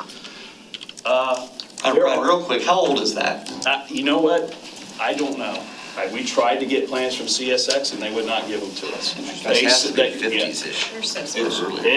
It's old. I mean, I look back as far as aerials we have, it's been there a long time. But basically they told us that until you have a project plan, we're not going to share that information. Oh, yeah. It's a monopoly. Yeah. We'll just call it what it is. It upset me too. So there are pedestrians and bicycles using that area. Dangerously. And so we counted, let me just, so I don't blow the number here. In a 1 week period in January, and this is before Bonnet Springs was open, 322 bicyclists and 184 pedestrians went through there in a 1 week period under these conditions. So that's kind of what we're dealing with. We're dealing with, there are vehicle conditions, there are bicyclists and pedestrians using this. So we looked at 9 alternatives, and we threw everything we could think of, even some things we knew that CSX was going to go no to, like at-grade crossings. So we looked at modifying the existing underpass. That was, okay, there's a 3 foot 5 inch path in there. Maybe if we put some delineators, we could make it a little bit more safe for pedestrians and bicycles. We looked at complete reconstruction, at the tunnel that we have been talked about, at-grade crossings, pedestrian overpasses, restriction of vehicular traffic, complete and partial. And we also identified, well, what about a crossing over the future intermodal system? And we did that primarily because of planning consistency, and we do want to continue to place emphasis on that location. Mm-hmm. So the ones you see in red, and the study gives specific pros and cons and estimated construction costs for each of those. Those are the ones that did not grade out well. So we graded them based upon ease of use, construction costs, FDOT, CSX, input, all kinds of things, and we developed a scoring matrix for those. So the ones in red either did not score out well, or CSX just outright said, we're not going to permit that. So all those at-grade crossings, they weren't for. So I wanted to just talk with you guys briefly about the green ones. The green ones, the first green one is the complete overpass reconstruction. Remember, that was one of 2 options identified in that FAST short-term mitigation plan. So that's the only option that fixes everything. So it fixes the vehicular collisions and provides pedestrian and bicycle connectivity to downtown west of Bonnet Springs Parks and other parts of the city. When you have the orange field on the right, what does that mean? Yeah, do you go lower to get the height? No, you have to reconstruct that sucker. So you're building the tracks have to go at angle? We would have to reconstruct the train tracks back again and build a new bridge. To go back. You have to go back. So that's the only one that fixes everything, but it's the most expensive. So we're estimating, and again, this is 30,000 level foot. Construction alone for that, just for that one structure, will probably be 12 million. Yeah. That doesn't include right-of-way design, all that stuff. So you're probably looking at a $20 million project to do that. Can you point where the gas line is on the picture? Yeah, so we don't really know. There's some references it to being on the north side of the tracks. We have what we call level D utility locates. Level D means we reached out to Kinder Morgan in this case. Where's your gas line? and they showed it on the south side of the track. So we would have to do some exploratory, actually go and uncover and things. So it's somewhere parallel to. Before you leave this, Yeah. this is total rebuild, how would CSX mitigate train traffic during reconstruction? I know they would, but would they push You'd probably north? have to build a parallel. Or you'd have to do a temporary A parallel. parallel structure to. You'd probably do that on the south side to avoid Yeah, George Jenkins. so again, we'd probably be shutting this intersection down while you do a parallel structure. Okay, so that's the most expensive one, but it's the only one that solves all the issues. That's FDOT's kind of favorite because they're worried about the collisions too, and it's CSX number 2 favorite. The second one is the tunnel. So the tunnel, we can get pedestrian and bicycle connectivity, but we're still gonna get this thing freaking hit all the time, and you saw some of those pictures. It's not cheap. The construction alone is somewhere around $4 million, and that may be more impactful to the gas line, because remember, we're building a new structure up. You gotta go down to get the tunnel in. So that's most likely more impactful to the gas line than the reconstruction. And the concern with vehicular traffic is that middle column. Well, it's not the middle, it's that 12 6 Well, inches. it's the height, but I mean, also, when you showed that you had Yeah, those yeah. cushions, That's not It's protected. not like We could fix that. We Okay. we could probably put barrier wall, maybe not on that Lebanon 2 side, but on the other side, we might be able to put some barrier wall. As your higher in. traffic anyway. Yeah. What happens in a transportation scenario if a vehicle were to impact the center to a point to where it was not repairable? They'd have to shut that thing down. But I mean, Who would like pay we have, for it? like in the construction industry, right? If a building gets destroyed beyond a certain percentage, you cannot build it back. Would that come into play where? It's in there right away. So it wouldn't, okay. So I don't know who would pay for it. It's CSX structure. Yeah, Somebody's CSX. car insurance isn't. Someone else. You're gonna tap out. Are you making a suggestion? They I was simply asking. Honestly, it would be probably one of those magical things where FDOT and the city and CSX came together and we'd all cooperate. More propane trucks. Okay. All propane trucks. Alternate That's a good 3.2. We didn't consider that alternative, however. Just keep it. The crash alternative. So that one, it's still relatively expensive. This one, in CSX mind, it's not their favorite because they're concerned about the collisions. And maybe Good. one day something like Good. that happening, okay? The third one, this is a partial or complete restriction of traffic. Now, that's low cost, and you can see there's that roundabout, and you could have it go northbound or southbound. Remember, this is depicting northbound traffic, so it basically takes, if a partial would take pedestrians and bicyclists down one barrel and vehicular traffic down the other. You still have that vertical clearance issue, but you have a partial restriction of traffic, so theoretically, there's less traffic going through there, or you can completely restrict traffic. Now, we didn't do a traffic operational analysis to see what that impact would be, but obviously there would be some impact to the surrounding transportation network. You're displacing 10,000 vehicles per day, so you'd have to look at probably improvements down at Sykes and George Jenkins and things like that. There's a lot of traffic coming out of that. Your Bond Street 10,000 is Park. light. and you're also In the future. bifurcating more neighborhoods, Yeah. which is not what we want to do. Yeah. You're eliminating people's, they could do pedestrian bike access, but then they're not going to drive over. Yeah, and you can drive one way, Right. maybe the other. And the last thing we just admit, this was just for mostly planning consistency, was, okay, we probably need to still consider, in addition to, we believe, a connection at the intermodal system. So we wanted to have that as an alternative, not simply to say, well, instead of focusing down on this intersection, we need to focus it up there. It's in addition to in our minds, but we wanted to keep emphasis on that. Okay, so kind of our next steps on this. So the good news is all those alternatives I spoke with you about, there's little to absolutely zero throwaway cost if you guys decide to approve the construction contract. In fact, some of the things DOT's considering at the intersection of George Jenkins and Bonnet Springs Park's entrance, our project is necessary for them to do that. I don't know if you guys, they were kicking around a roundabout concept themselves. Right now, our signal backs up during that PM peak hour to their roadway, and when we build this, that will not be the case. So the next step is kicking it back into Mr. Barmby's court is like handing this multi-multi study off to them, engaging them, having them develop a PD&E to really flesh out some of these alternatives. And then establishing priority with the Florida Rail Enterprise to open us up to additional funding mechanisms.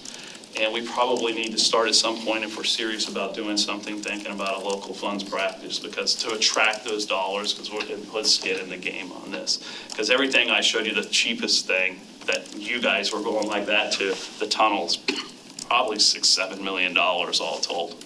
And I'd much rather have alternative to it twice that price.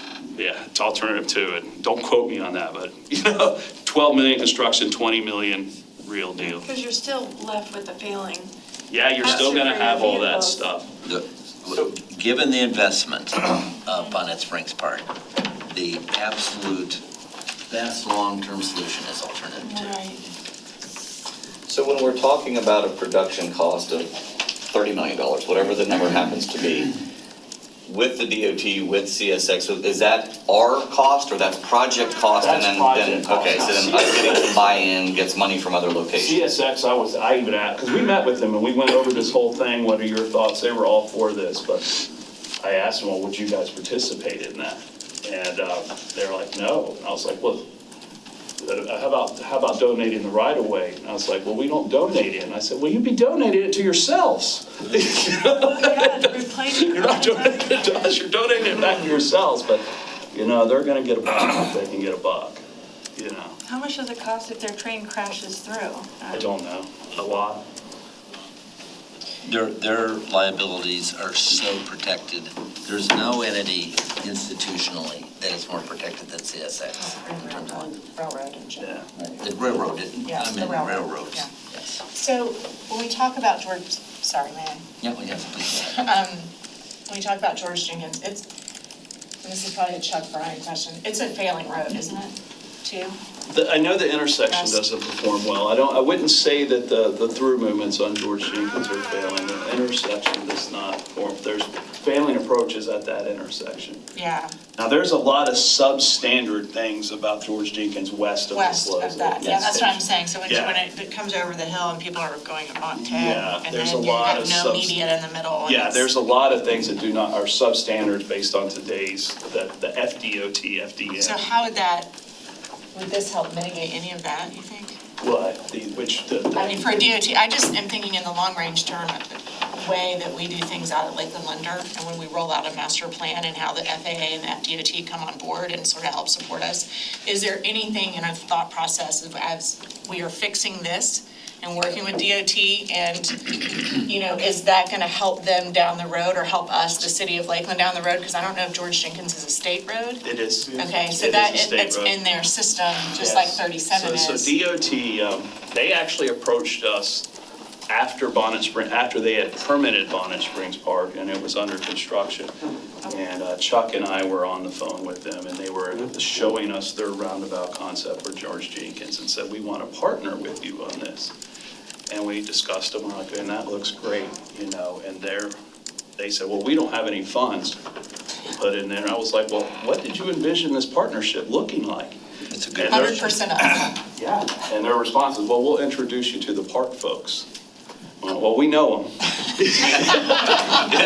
So what I told them, I was like, in our mind. We actually see them In in our Publix. mind, we've got a $2 million investment already designed, and we're going to be bringing a construction contract that is absolutely necessary for your project to work. We are partnering with you, and we are supportive, and basically we asked them, you guys need to go back and get that in your work program, and then come back to us for what we need to make that happen. So all those things are happening in the background. Same thing with this rail thing.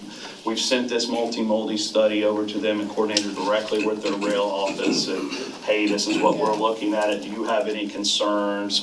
How do we need to approach this and that kind of thing? Would we be able to use any TDC money for that since it's tourism, getting the, from the hotels to the park? That probably is a Chuck question. I don't know. No? It's probably I don't know. Florida Rail Enterprise and whatever. It doesn't relate more to heads and beds, because that's how they think Well, about it. it does if you can stay at the hotel and walk over to the park. They like event based expansions. I know, I sit on the board. Yeah, right.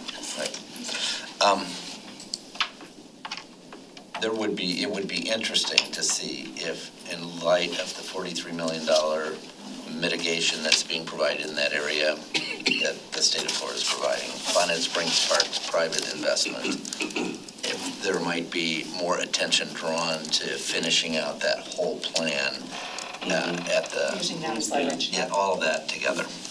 And I wonder if we couldn't work to try and do some of that. Yeah, so the good news is the location is identified as a priority through the TPO already. So Yes. probably the next step is we need to get a PD&E study to kind of really tie down an alternative. We've kind of seen one that's heard you guys, the complete reconstruction seems likable to you guys because it's the only one that addresses all issues, but it needs to be studied. It's the right long-term solution. You just have to look, Yeah. 20 years from now, we're going to say what we wish we would have done.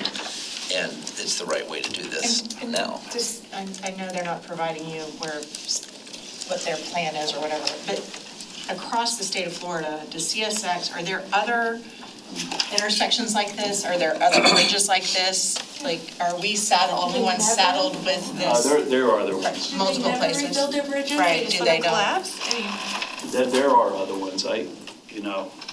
This has been historically problematic, though. I was gonna say that. I feel And like- they understand that. That's why they did seem supportive of projects, especially things that could address the vehicular hits. I don't want to exaggerate, but this is the way I used to drive to work for 18 years, and so, under that bridge at home. And so I've been through that bridge thousands and thousands of times. And there have been so many accidents over the course of time, so many trucks stuck over the course of time. My first agenda study, a truck got stuck. Yeah, because we only showed 22 documented crashes in 5 years. There's there's way more there's than that. way much more than Yeah. Like I said, I think people get the heck out of there. Well, and they scrape through. Yeah. They pull and scrape through. Their box is already in, and at least they have enough clearance. And every time you're doing that, you're stressing that structure. And it is not protected well, and it's dangerous for pedestrians. Yeah, it's not responsible of us, I don't think, to do anything but that. alternative. What is alternate two again? It was, I don't know how to go backwards on this thing, bro. Arrows. I like the fact you can only go forward, Brian. So that's alternative two, which is a complete blowout of the structure, and it would actually raise that rail line up slightly. It's going to be 16 feet somehow. Yeah. So would you have to take the entire structure out? Or? Yeah, so you probably have to most likely would have to build either a temporary or the permanent parallel structure while you maintain that and then take it down. It's a big project. That's not an But that, easy one. you know, it's an orifice, and that will never get fixed until it isn't one. And we have a major amenity for the state of Florida, not just for Lakeland, sitting on the other side of it. So, and plus, we're gonna grow multifamily housing all through that area over time, both east and west. And so as we continue to do that, we're just adding more traffic that needs an alternative to go to downtown, if it's coming on George Jenkins eastbound, you know? Well, you want to get to Westgate too, that neighborhood, you want to make sure we Yes. don't. Yes. So there's all kinds of future pressures coming for this, and to do anything less than this is to shortchange what we should be doing for a long-term basis. So controlling the cost by trying to aggregate all the parties and the funds available as influentially as possible should be a near-term objective. It's Yes. just incredulous that they don't have to save at a rate of depreciation for the reconstruction of their asset. Like, no, they just think it can just Because we're here. fall apart. We're here to, I know that this is just a rendering, but when we're looking at whatever that is, 46 feet or whatever, does the span of that length have to have center support? Not necessarily. Okay, I was just thinking of the use of that space there, and then obviously there's. I mean, you can see the new interchanges on I-4 like. That's what I was thinking right. about, yeah, because I mean, then it gives you that extra 6 feet, and then the twins that are running through simultaneously would have a little more space. It's another. Yeah, I was about it, they are twins, aren't they? Yes, they are. It's a race. That's more rebar. Good presentation. Yeah, thank you. Guys have any other questions related Well, to we the need anyone construction? listening to get a big campaign and get T-shirts and We'll leave petitions that to to you. CSX and anyone, we need an influencer. Get a campaign going. All right. Citizens unite for this. Over pasture One last construction. what, did you probably mentioned this, what would the construction time be? It's about 8 months to substantial completion. No, not for the roundabout, but if we were to get, I mean, is that 2 years? Oh, probably. So kind of what we used as for a cost comparison is that new bridge over I-4, the rail bridge over I-4, took a look at that. It's a beast there, yeah. Okay, thank you. Fascinating. Okay, that takes us to F. Are all yours going to be this long? This is the last item of the morning, Mr. Mayor. This is a task authorization with Rummel, Klepper, and Call. We refer to them as RK&K to provide construction, engineering, and inspection services for the 5 Point roundabout project. So this is the project that was just presented in that previous item in discussion. The CE&I services are required during the construction of the project. The city's Public Works Department solicited a proposal from RK&K through the city's municipal engineering continuing contracts to provide those services for the project. Under the task authorization, RK&K would provide the services in the amount not to exceed $202,232. There has been a scope of services developed as part of the agreement. Funding for the project, the CE&I services for the project are budgeted in the transportation fund, and so the recommendation is to execute the task authorization as presented. Any other questions on that one? Same kind of deal, okay. Which then brings us to utility C1.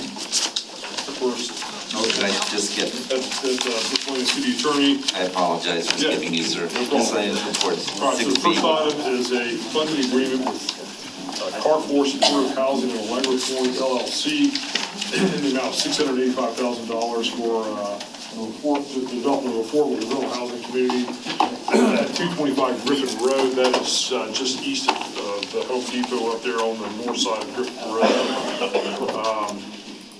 So we have ARPA funds from 2021 in the amount of $1,401,459 that are designated for relief to people that are at risk of experiencing homelessness. We, the Housing Division, Mike Smith is here, issued an RFP for developers that had proposals to use those funds and received 2 responses. One was from Carrefour and Allegra. The other was from Gospel Village. The Affordable Housing Review Committee reviewed those proposals and has decided is recommending to allocate the $1,400,000 that the city has received equally amongst those 2 developers. Only the Griffin Lofts project is ready to go now, so right now the request is simply to provide $685,000 to Carrefour and Allegra to develop Griffin Lofts. Mike, do you want to just briefly explain what the project is? Sure. Yeah, it's a 60-unit affordable housing project. 38 of the units are extremely low, under 40%. Of the AMI, 22 are low income at 60% or lower, and it's a mix of 1 and 2 bedrooms.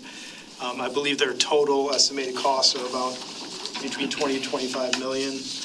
And we're providing this $685,000, which is home ARP funding that has some additional restrictions that require them to go through the continuum of care program and use their list to place. We're qualifying 6 of the units with that funding, so they've got to go through that process for those 6 units. And that 6 units is compliant, could be more or not? It could be more, and this, you can see they have 38 units that are at that 40% or lower, so a lot of those clients are going to come from that same category. Questions? Great, wonderful. Where is it real quick? Sorry. Well, it's Commissioner Mann, sorry. That's okay. So I'm just curious, you did say your continuum of care program. Recently, I've just been doing some research on the trauma-informed care that is kind of popular over in St. Pete. Do we use trauma-informed?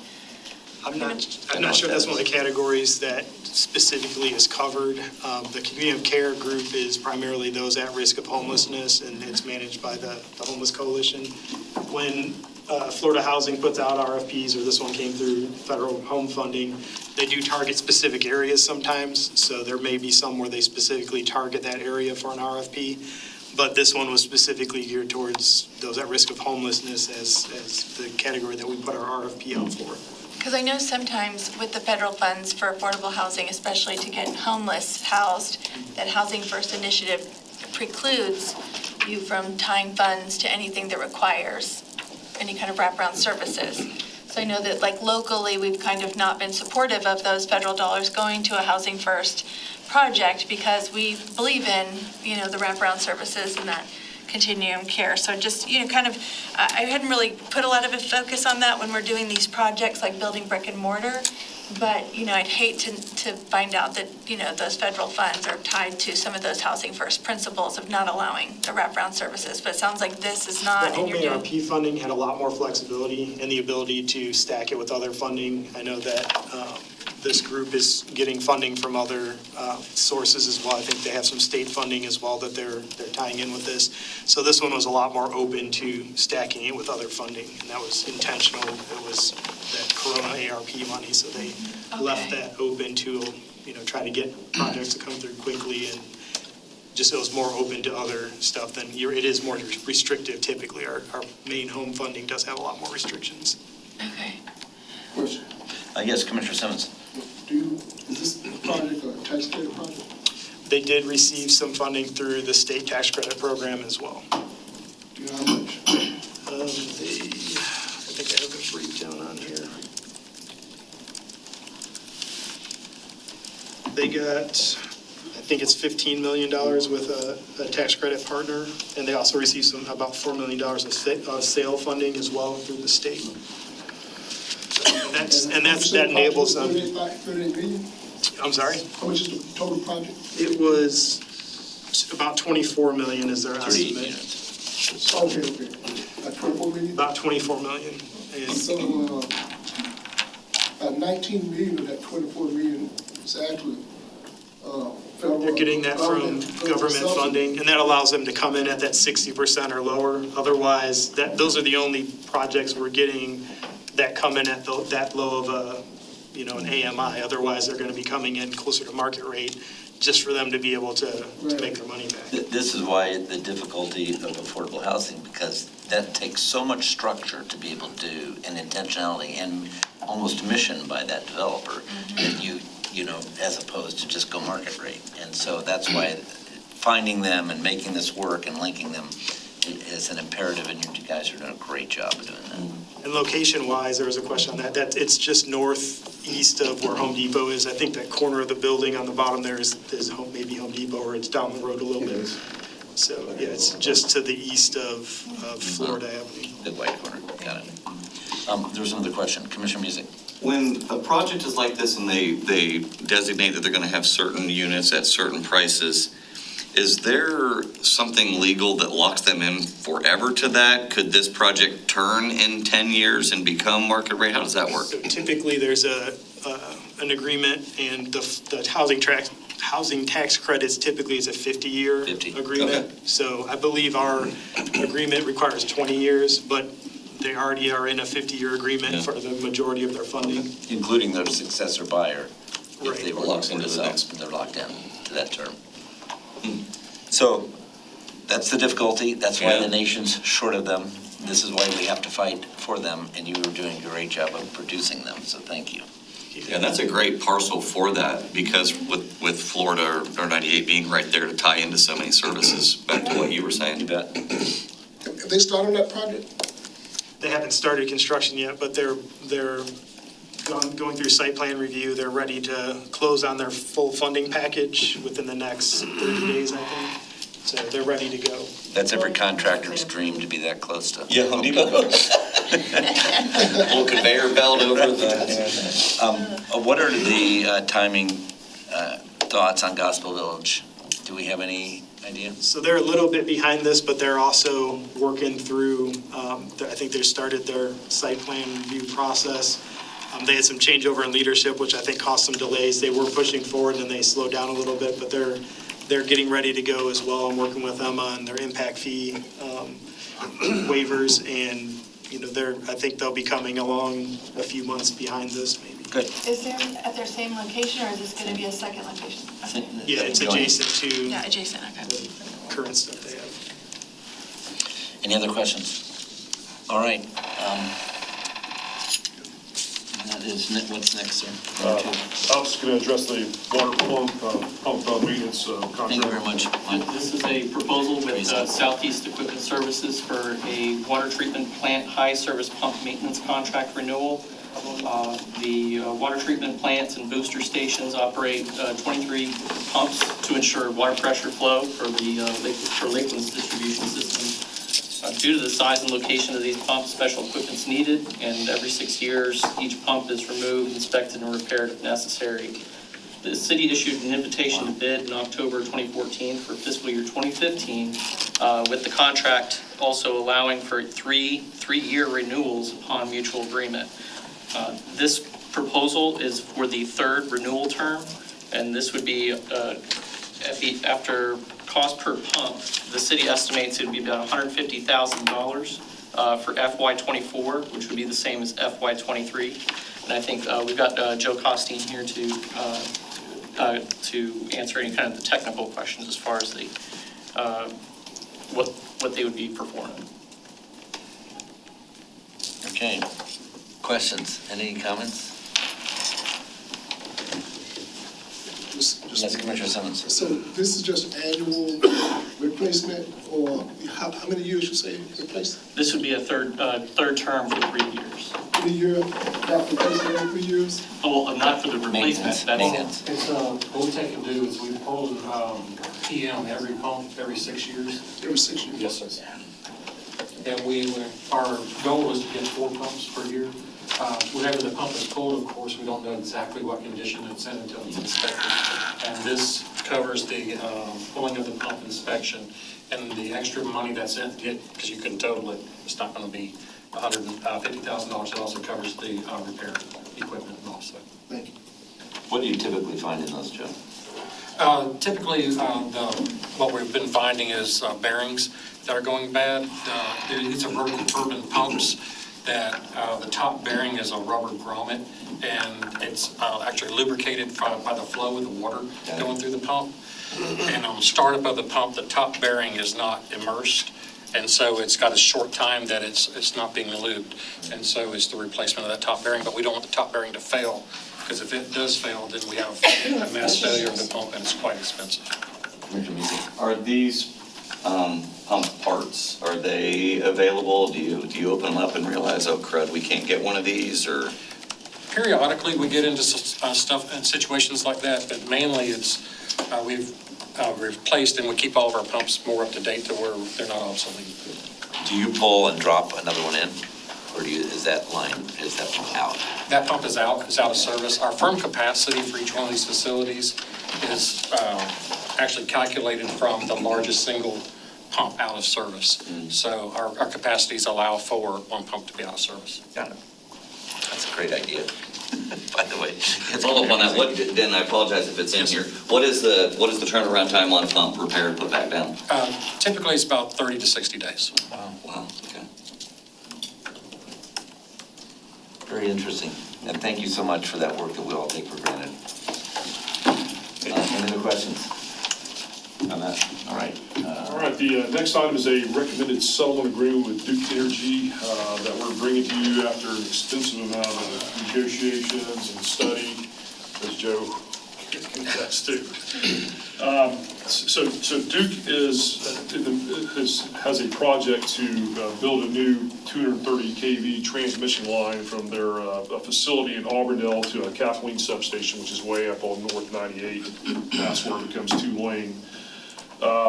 And their route that they've identified goes right through the city's northeast well field. I know I've briefed you all on this before, but our northeast well field is about an 880 acre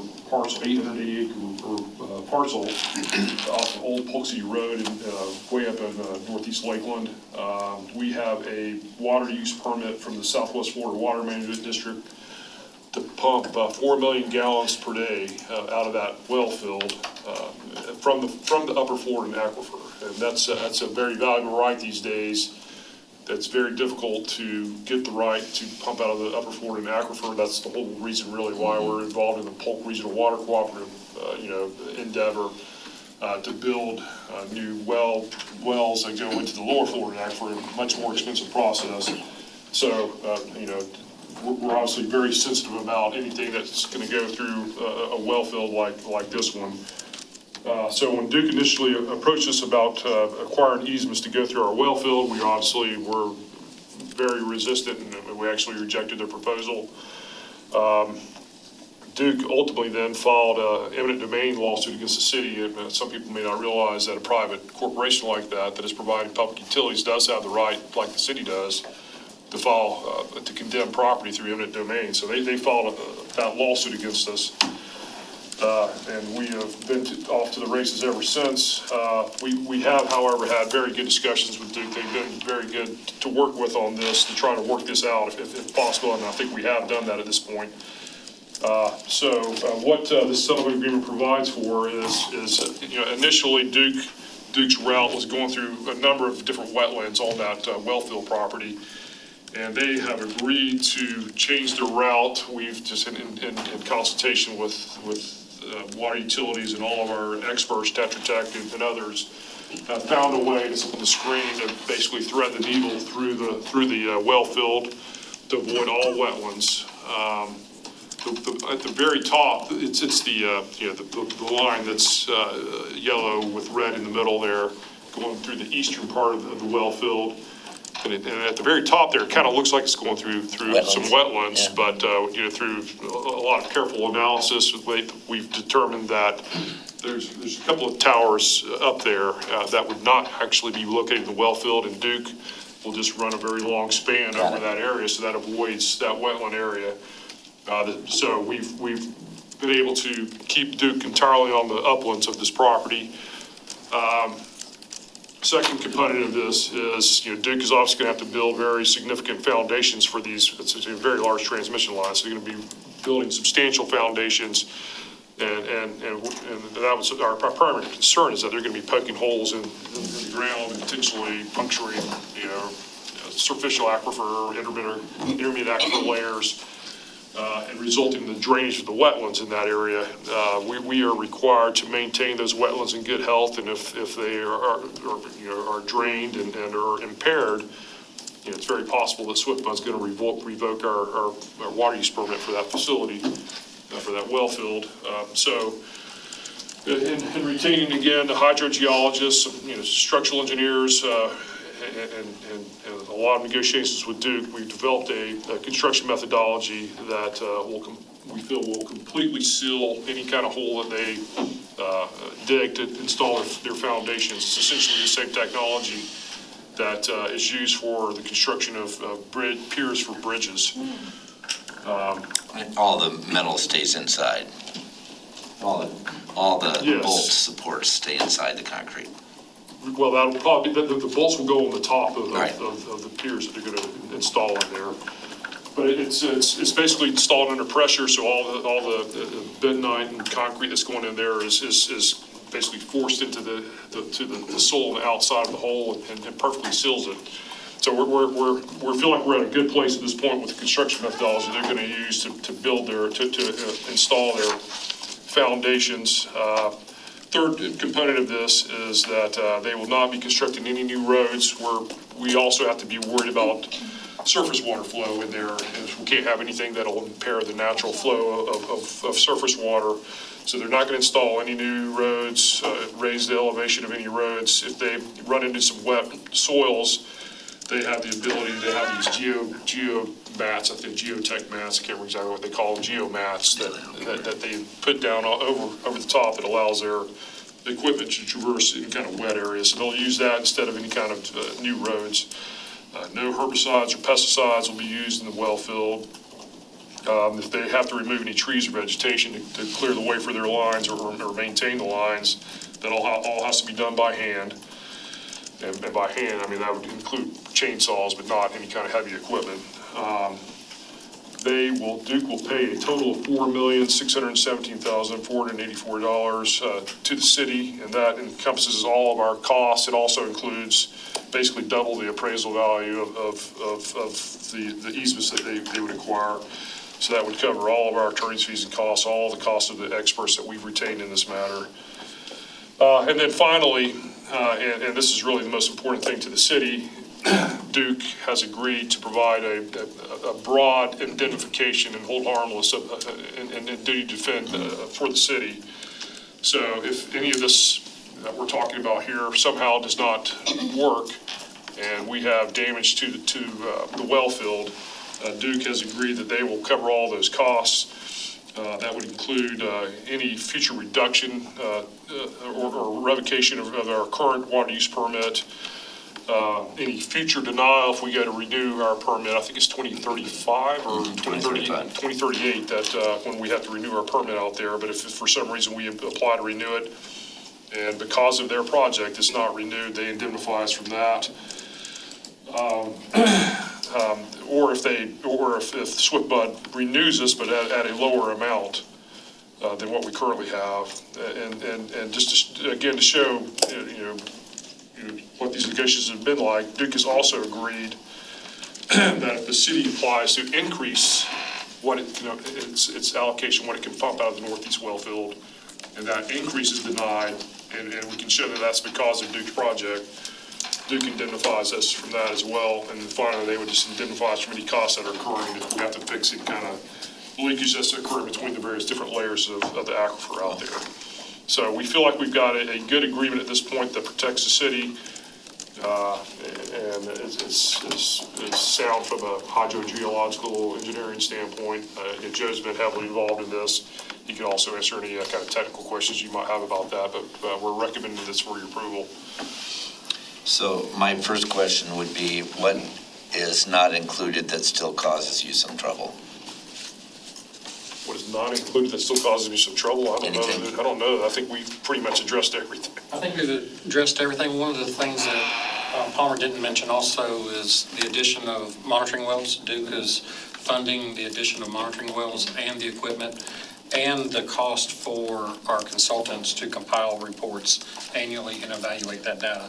And that is just strictly for the transmission mains. There'll be 2 monitoring wells associated with each pole foundation. Yeah, that's included in the $4 million, future monitoring costs. I guess a matter of concern maybe, and I know Joe's worried about this, is if we ever have to do maintenance out there in close proximity to their line, you've got clearance issues between what you're doing and high voltage power lines. So that's going to require some close coordination, but that's... It's really highly unlikely that we'll get that much equipment on that side. We did try to keep them onto the east side of the well field. All of our facilities are to the west side of that property, but we still do not want to lose use of that property either. So between the alternate, the new route that we've negotiated and the construction methodology, we feel like we're in a good place at this point. Commissioner Music. Considering how sensitive this is, for them to apply and try to get eminent domain to be able to do that, would that have carried through, and would they have been able to?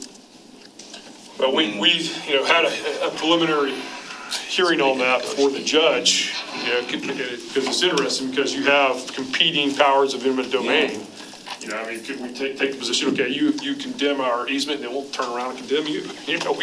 We have the power of eminent domain as well, and the judge essentially found that we have equal powers of eminent domain. Yeah, so work together. Okay. Yeah, so we've tried to work together. Yeah. Well, good job. I know we've talked about this a lot in our one-to-ones and stuff, and you guys have worked very well, so I appreciate that. That's good to... I know on Monday, one of the attorneys that has been key for the city, Segundo Fernandez, will be at our meeting as well if you have questions of him.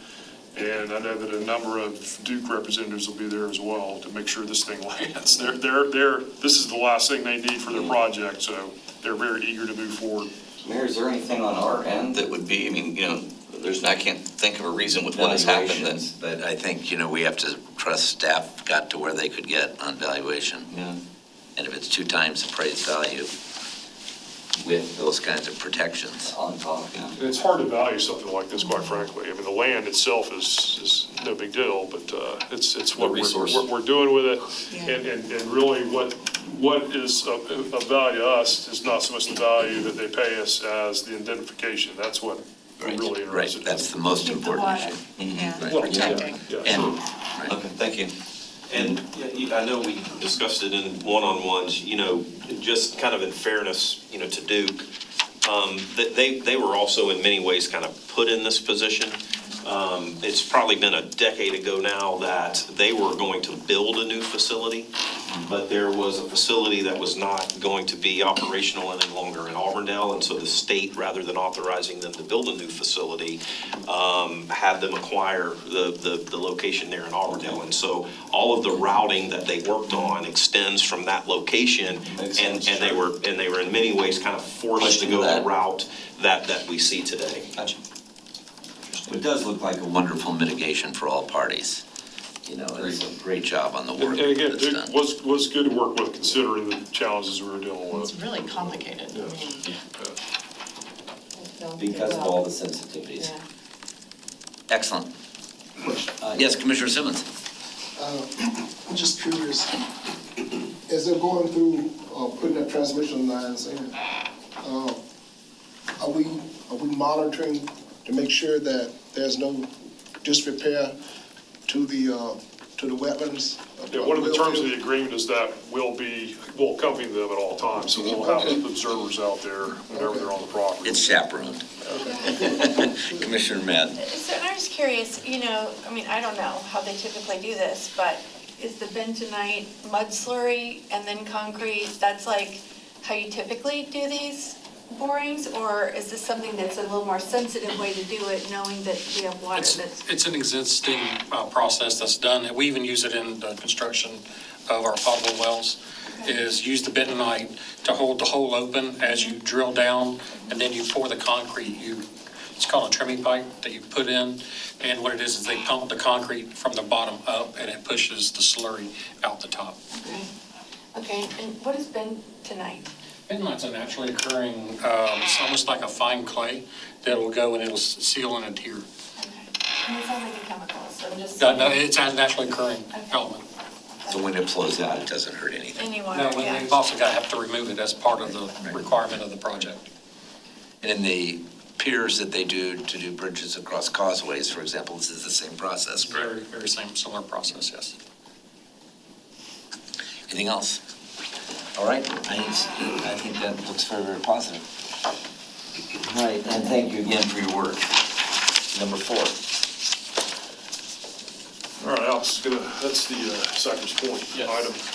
This is a proposed participation and reimbursement agreement with Center State Development LLC for the design, construction, and dedication of an upsized wastewater utility system in a residential development project located at 2150 US Highway 92 East, which is also known as Cypress Point.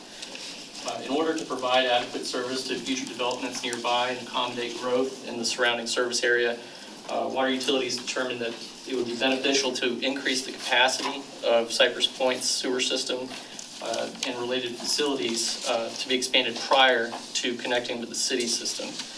This expansion will reduce the cost of future infrastructure upgrades and facilitate development in the area. Under this agreement, the city will reimburse Center State Development for essential construction expenses associated with increasing Cypress Point's design service capacity with a larger gravity sewer, lift station, and auxiliary equipment, and a pressurized force main. Cypress Point's engineer of record has prepared an itemized cost differential taking into account the base case that would be what they would have ordinarily had without this particular agreement. And then the cost of an upsized system with greater capacity that they had evaluated on the request of the city. And after the improvements are inspected, tested, and certified, and with the appropriate approvals of Water Utilities and DEP, the city will take ownership and permanently maintain and operate the upgraded facilities. Center State will provide a 1-year warranty from the date of dedication. The total not to exceed cost for this reimbursement agreement is $784,066. This project's been approved and incorporated into Water Utilities FY24 budget and carryover from FY23, subject to City Commission approval. And construction of the utilities is expected to be completed by mid-24, and the system would be dedicated to the city upon completion. And we have Robbie Kniss here, who's helped spearhead this project to the finish line here. This is a lot of work to get done and to allocate it appropriately, so thank you for your work on it. Any comments, Robbie? Yeah, so this is an opportunity. We put a lot of focus on our downtown, or not necessarily downtown, our center core area. This is out on the edge of our system, and so we always have a vision to spread the system out a little further. So it's not as robust out there. So there's a 6-inch line that came through the area. When we talk about capacity, sometimes it's the amount of water flowing through a line, but it can also be the other pumps connected to that line and whether we affect their ability to pump. And if it slows them down or impacts them, you have to go fix a bunch of other pump stations. In this case, the repump station ensures that no one else will be impacted, and so they could have built just the repump station for them. And so we've always kind of had a vision to maybe do something in that area. Skyview could maybe be redirected in this area, other things out past Santa Fe. There's a lot of service area that may grow at some point. So this repump station is a good opportunity to make this piece bigger. And this is just a piece of the puzzle. What we're paying for here is a bigger wet well and the associated piping immediately connecting to it. We still have 8-inch force main on either side, and so that doesn't mean there's a ton of capacity out there. The wet well itself is sized for an additional 500,000 gallons a day. To ever realize that, we would have to put bigger pumps in there. We would have to upsize the pipeline. So this was an opportunity to jump on just a piece of the puzzle. Otherwise, we'd be building a whole brand-new pump station somewhere in the area, and we'd have all of the costs. And in this case, we're just paying some of the costs because we're just increasing what they're already doing to make it a little bit bigger. So this is a great opportunity, and staff jumped all over this. Like I said, it was always kind of a vision to put a repump station out there. So they jumped all over that, worked with the developer to upsize this, put a lot of work into making sure the costs are allocated properly between us and them, and we've arrived at this agreement. Questions by commissioners? And the developers are on board? Yes. Yep. So it's a place where everybody met. Seeing none others, next. This last one is a proposed task authorization with Tetra Tech regarding the design and permitting services associated with Lindcrest Road, Sylvester Road wastewater upgrade project. The objective is to address the overload of a VCP pre-1960 pipe impacted by wastewater flows from Refresco. The affected areas would include Lindcrest, Richmond, and some parts of Sylvester Road. This enhancement involves introducing a new force main to divert Refresco's flows around the existing gravity sewer in that area. And additionally, about 1,200 linear feet of VCP gravity sewer will be replaced with an upgraded 24-inch PVC pipe. All services pursuant to this task authorization will be performed in accordance with the terms and conditions set forth in the continuing agreement for municipal engineering services between the city and Tetra Tech previously approved on October 1, 2021. Total not to exceed cost associated with this task authorization is $126,550 and has been budgeted in Water Utilities FY24 budget, It is recommended the City Commission approve the task authorization. And Roger Kniss is also here to speak on that. Okay, any questions on this one at all? I've got one question. Yes, sir. You're going from 12 to 24 inches, you say? Yes. And why is that? This is really a part of another expansion as we've been working through our master plan, and this was some of the early projects that we brainstormed in the beginning of it. We're not done with our master plan yet, but there's other stations further over in the Crystal Lake area that we may look and are planning to at some point redirect as we kind of finalize that master planning. So this 24-inch line, what we're doing is we're tying into an existing 24-inch line and replacing the 10-inch with a 24-inch. We would later on redirect some other pump stations away from other overloaded systems into this upsize piece. So follow-up question, does the overload relate to the growth that we're experiencing? Kind of what was mentioned at the last commission meeting, it's the growth and the infiltration. So the growth is a factor? Yes. It's not the whole correct reason? Yeah. Okay. Actually, probably a big factor here, maybe a decade ago, we took over the Skyview system. There's a tremendous amount of infiltration. That was not a great system that I think the state dictated that we take that over. And so we got what we got, and That probably brought a lot more infiltration than we would ever want to have, but we're slowly working to fix all those things. Good questions. Yes, Commissioner McCarthy. Was that unincorporated Polk, and then we had to annex it in when that happened? The Skyview project, yeah. It is unincorporated. Yeah. It is still unincorporated, but we have to do Surveyed it, in right? our Okay. system. I couldn't remember, thank you. Yeah, that was a private system, and then it got in such Got it. disrepair that the state stepped in. I think Polk County operated it for a little while, and then we were the proud recipients of the present. Any other questions? Good time. All right, then that brings us into utility 8C1, and thank you very much.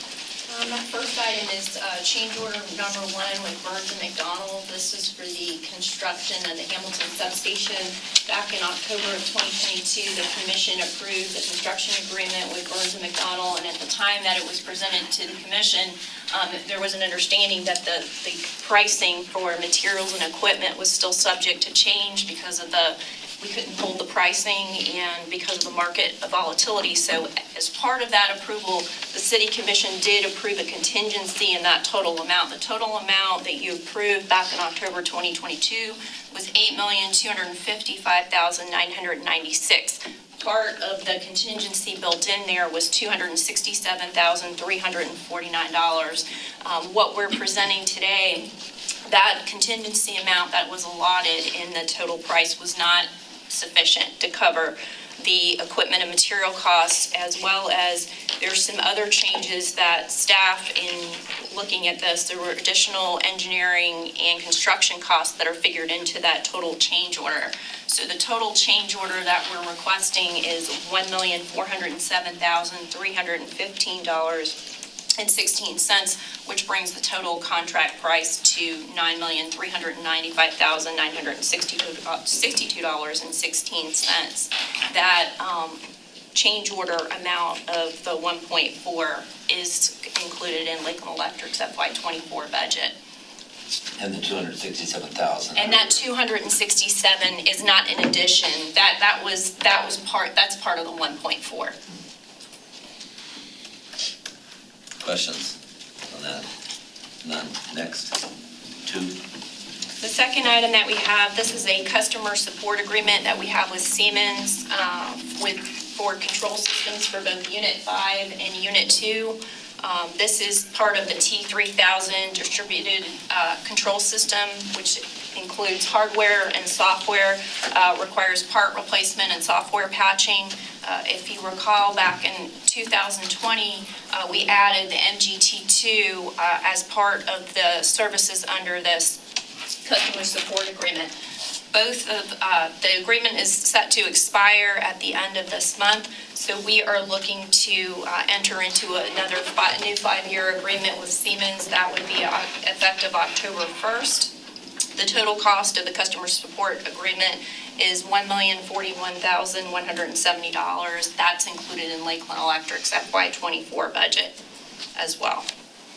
And Siemens, obviously, is the original equipment manufacturer for both Unit 5 and MGT2. This is the first one of these, I think, we're approving the second time since 2018, right? Questions?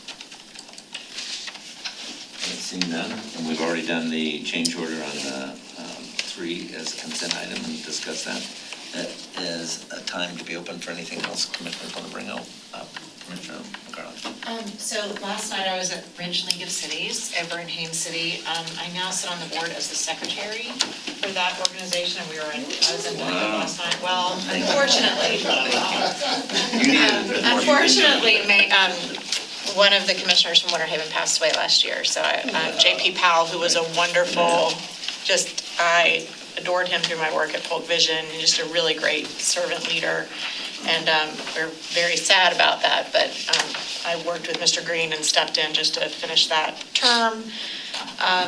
But it was a great evening. It was a little long, but there are, just so you all know, there are 6 counties that participate in Ridge League of Cities and 24 municipalities. So it's not just Polk. So it's Polk, Highlands, Hardy, Pasco, and Hillsborough County.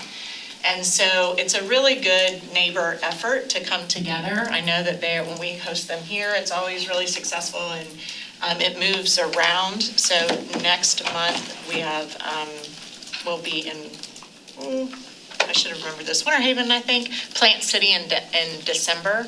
And so you're always welcome. We'd love to have more people come. And there are associate members who are different organizations and corporations that support us. So some of our contractors, whether it's Kimley Horn or, some of the engineering firms, they all participate. And it's a really good time to sort of network. But the big thing is for Ridge League of Cities and for Florida League of Cities, they provide such a service to towns, villages, and cities, and us too. But I think what they're really good at is those smaller communities that don't necessarily have the kind of staff that we have and have the supports that we have. And so I think it's good for us to participate. And I'm glad I saw former Commissioner Walker. He and Kathy were there last night, so I got to talk to them because Mayor Morris West got inducted as the Ridge League president, and then he also got an award last night, so that was nice. He's from Haines City, so it was a really good evening for him.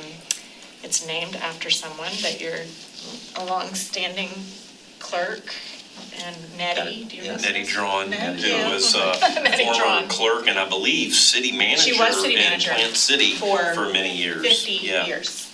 Yeah. So it's in memory of her. 50. Yes. She started literally 20 years as the clerk, I think, and then moved 25 as city manager, something like that. So one of the former Ridge League presidents actually gave the award to Dee Strickland and did a history on her and her service, which started in the 40s and ended in the 90s. And so they've given that award out every year. But anyway, Morris got it last night, which was really nice. But it was a really nice evening. Haines City did a really good job with everyone and with hosting everyone. 219 people were there last night. Wow. It was a really great turnout. And then the second thing is I unfortunately won't be here Monday, but I am taking my 12th cohort to Washington, D.C. for Congressional Classroom. So we fly out tomorrow. Yay! Yay! We're going to Pentagon. Pentagon's open again. Yay! White House. Yay! And meeting our delegates for our former Commissioner Franklin, who is now Congressman Franklin. We'll be meeting with he and his staff on Tuesday. Yes.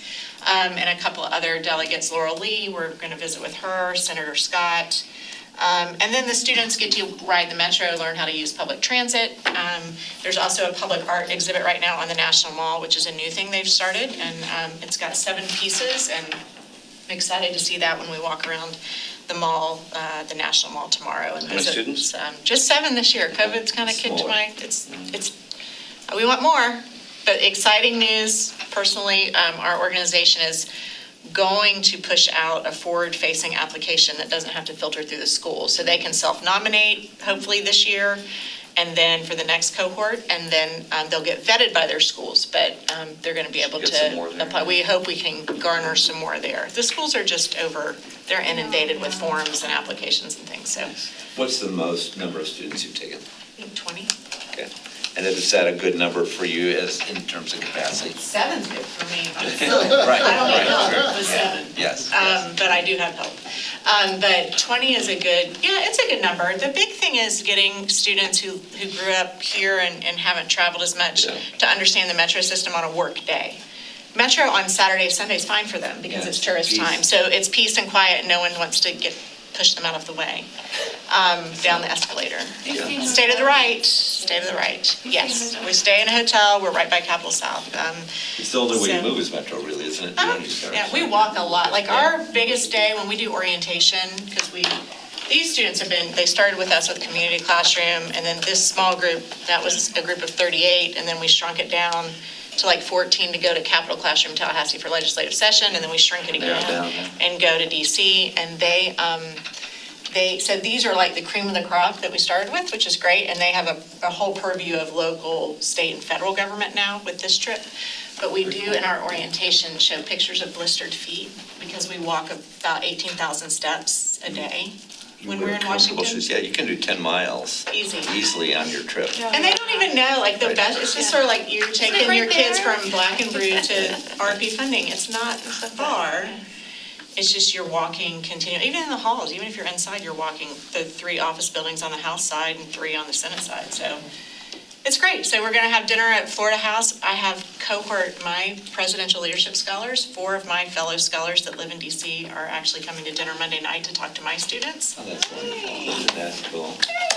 Sorry. So I'm excited. It's a good time. A lot of work. We take. That's why I was late. We take our 12-year-old grandchild, whenever that happens, to a trip that they want to see of someplace. And so we took one to DC, and on the way home on the plane, she goes, I would have never gone there if I knew I needed to walk that much, because that is how you get around DC effectively, It's quicker. But she really loved it, it's just, it's the fastest way to move, is metro and walking.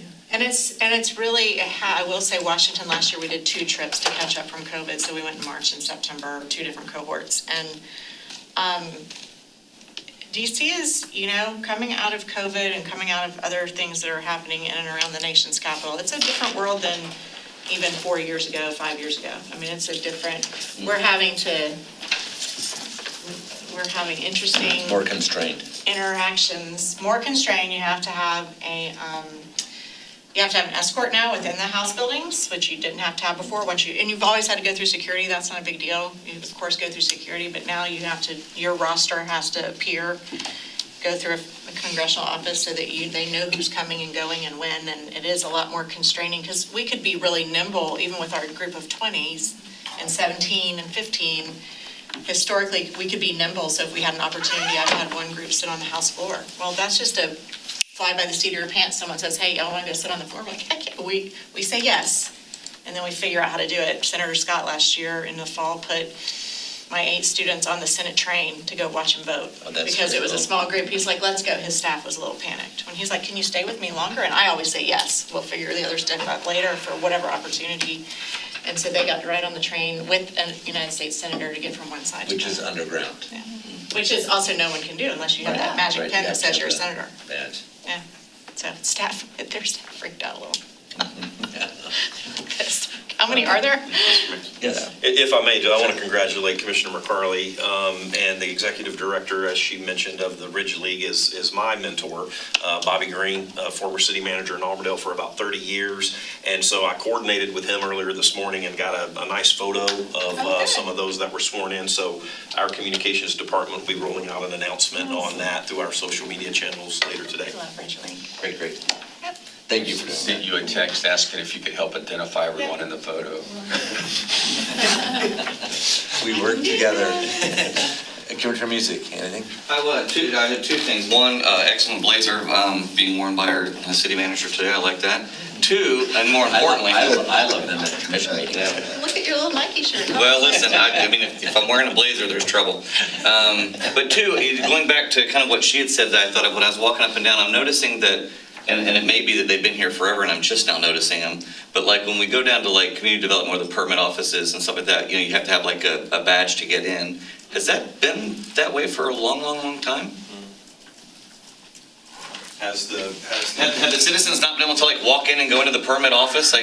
That's bad shit. Well, that has changed some. We implemented a lot of badge reader access points throughout City Hall over several years, and we have made some adjustments now, even to the building permit office that does require the check-in point and then an access. And I think there's like a temporary card that we give. Okay, so if one of my permit clerks come in to pull a permit, they go to the desk, check in, then they're given something to go, and is that how that works? Okay. Exactly. Okay. So they're not escorted or anything, and they're just given an access and go through. When they check in with security, they're given a badge that will only open the doors to the permit center between 8 and 5 to let themselves in. But that also signals to the staff in that office that they have checked in with security and been. So have there been some issues floating around? Are we trying to get ahead of stuff? What is the? So what we've done there, and that's probably been the most recent change in our badge process throughout City Hall, is that we had issues on Massachusetts and the entrance there because people were coming in and we don't have the check-in desk there. And at times, if the folks at the check-in desk are busy with people coming in from Iowa Street, then they didn't see someone come in, and before you know it, we had people just accessing that area and others. And so we put some more measures in place to try to control that. we've now even closed, you can exit on the Massachusetts door, but you can't enter there for that same scenario. You can't enter that with a badge or not? Where? Massachusetts with a badge, there's no No, so it's no at You all. can exit, Exit, but you can't go back in. but not re-enter. So, Do you want me just to add a few things, John? That just, years ago, we had a security audit by LPD.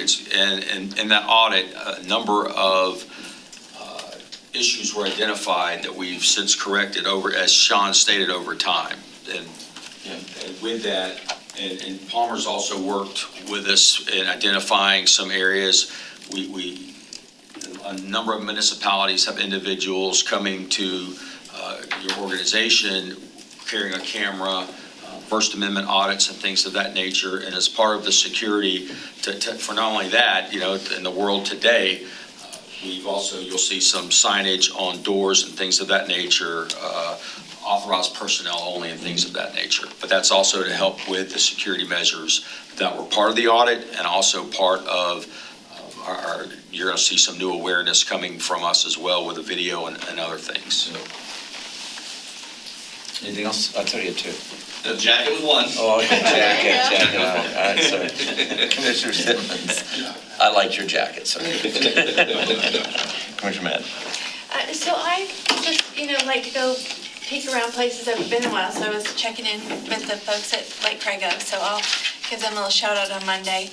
They were very gracious to show me around, and I was, though, so surprised with one of the things I learned, that the water, because it's not filtered, has such a, it turns everything kind of orange.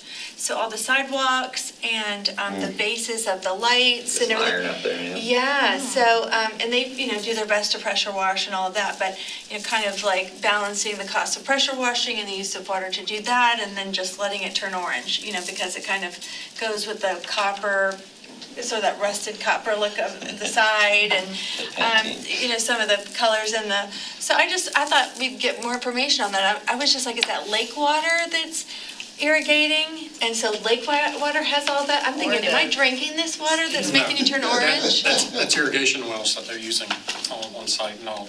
It's to save money from using actual water that's been treated through the facilities. Okay, okay. And the only way to manage that would be to filter that irrigation water inbound?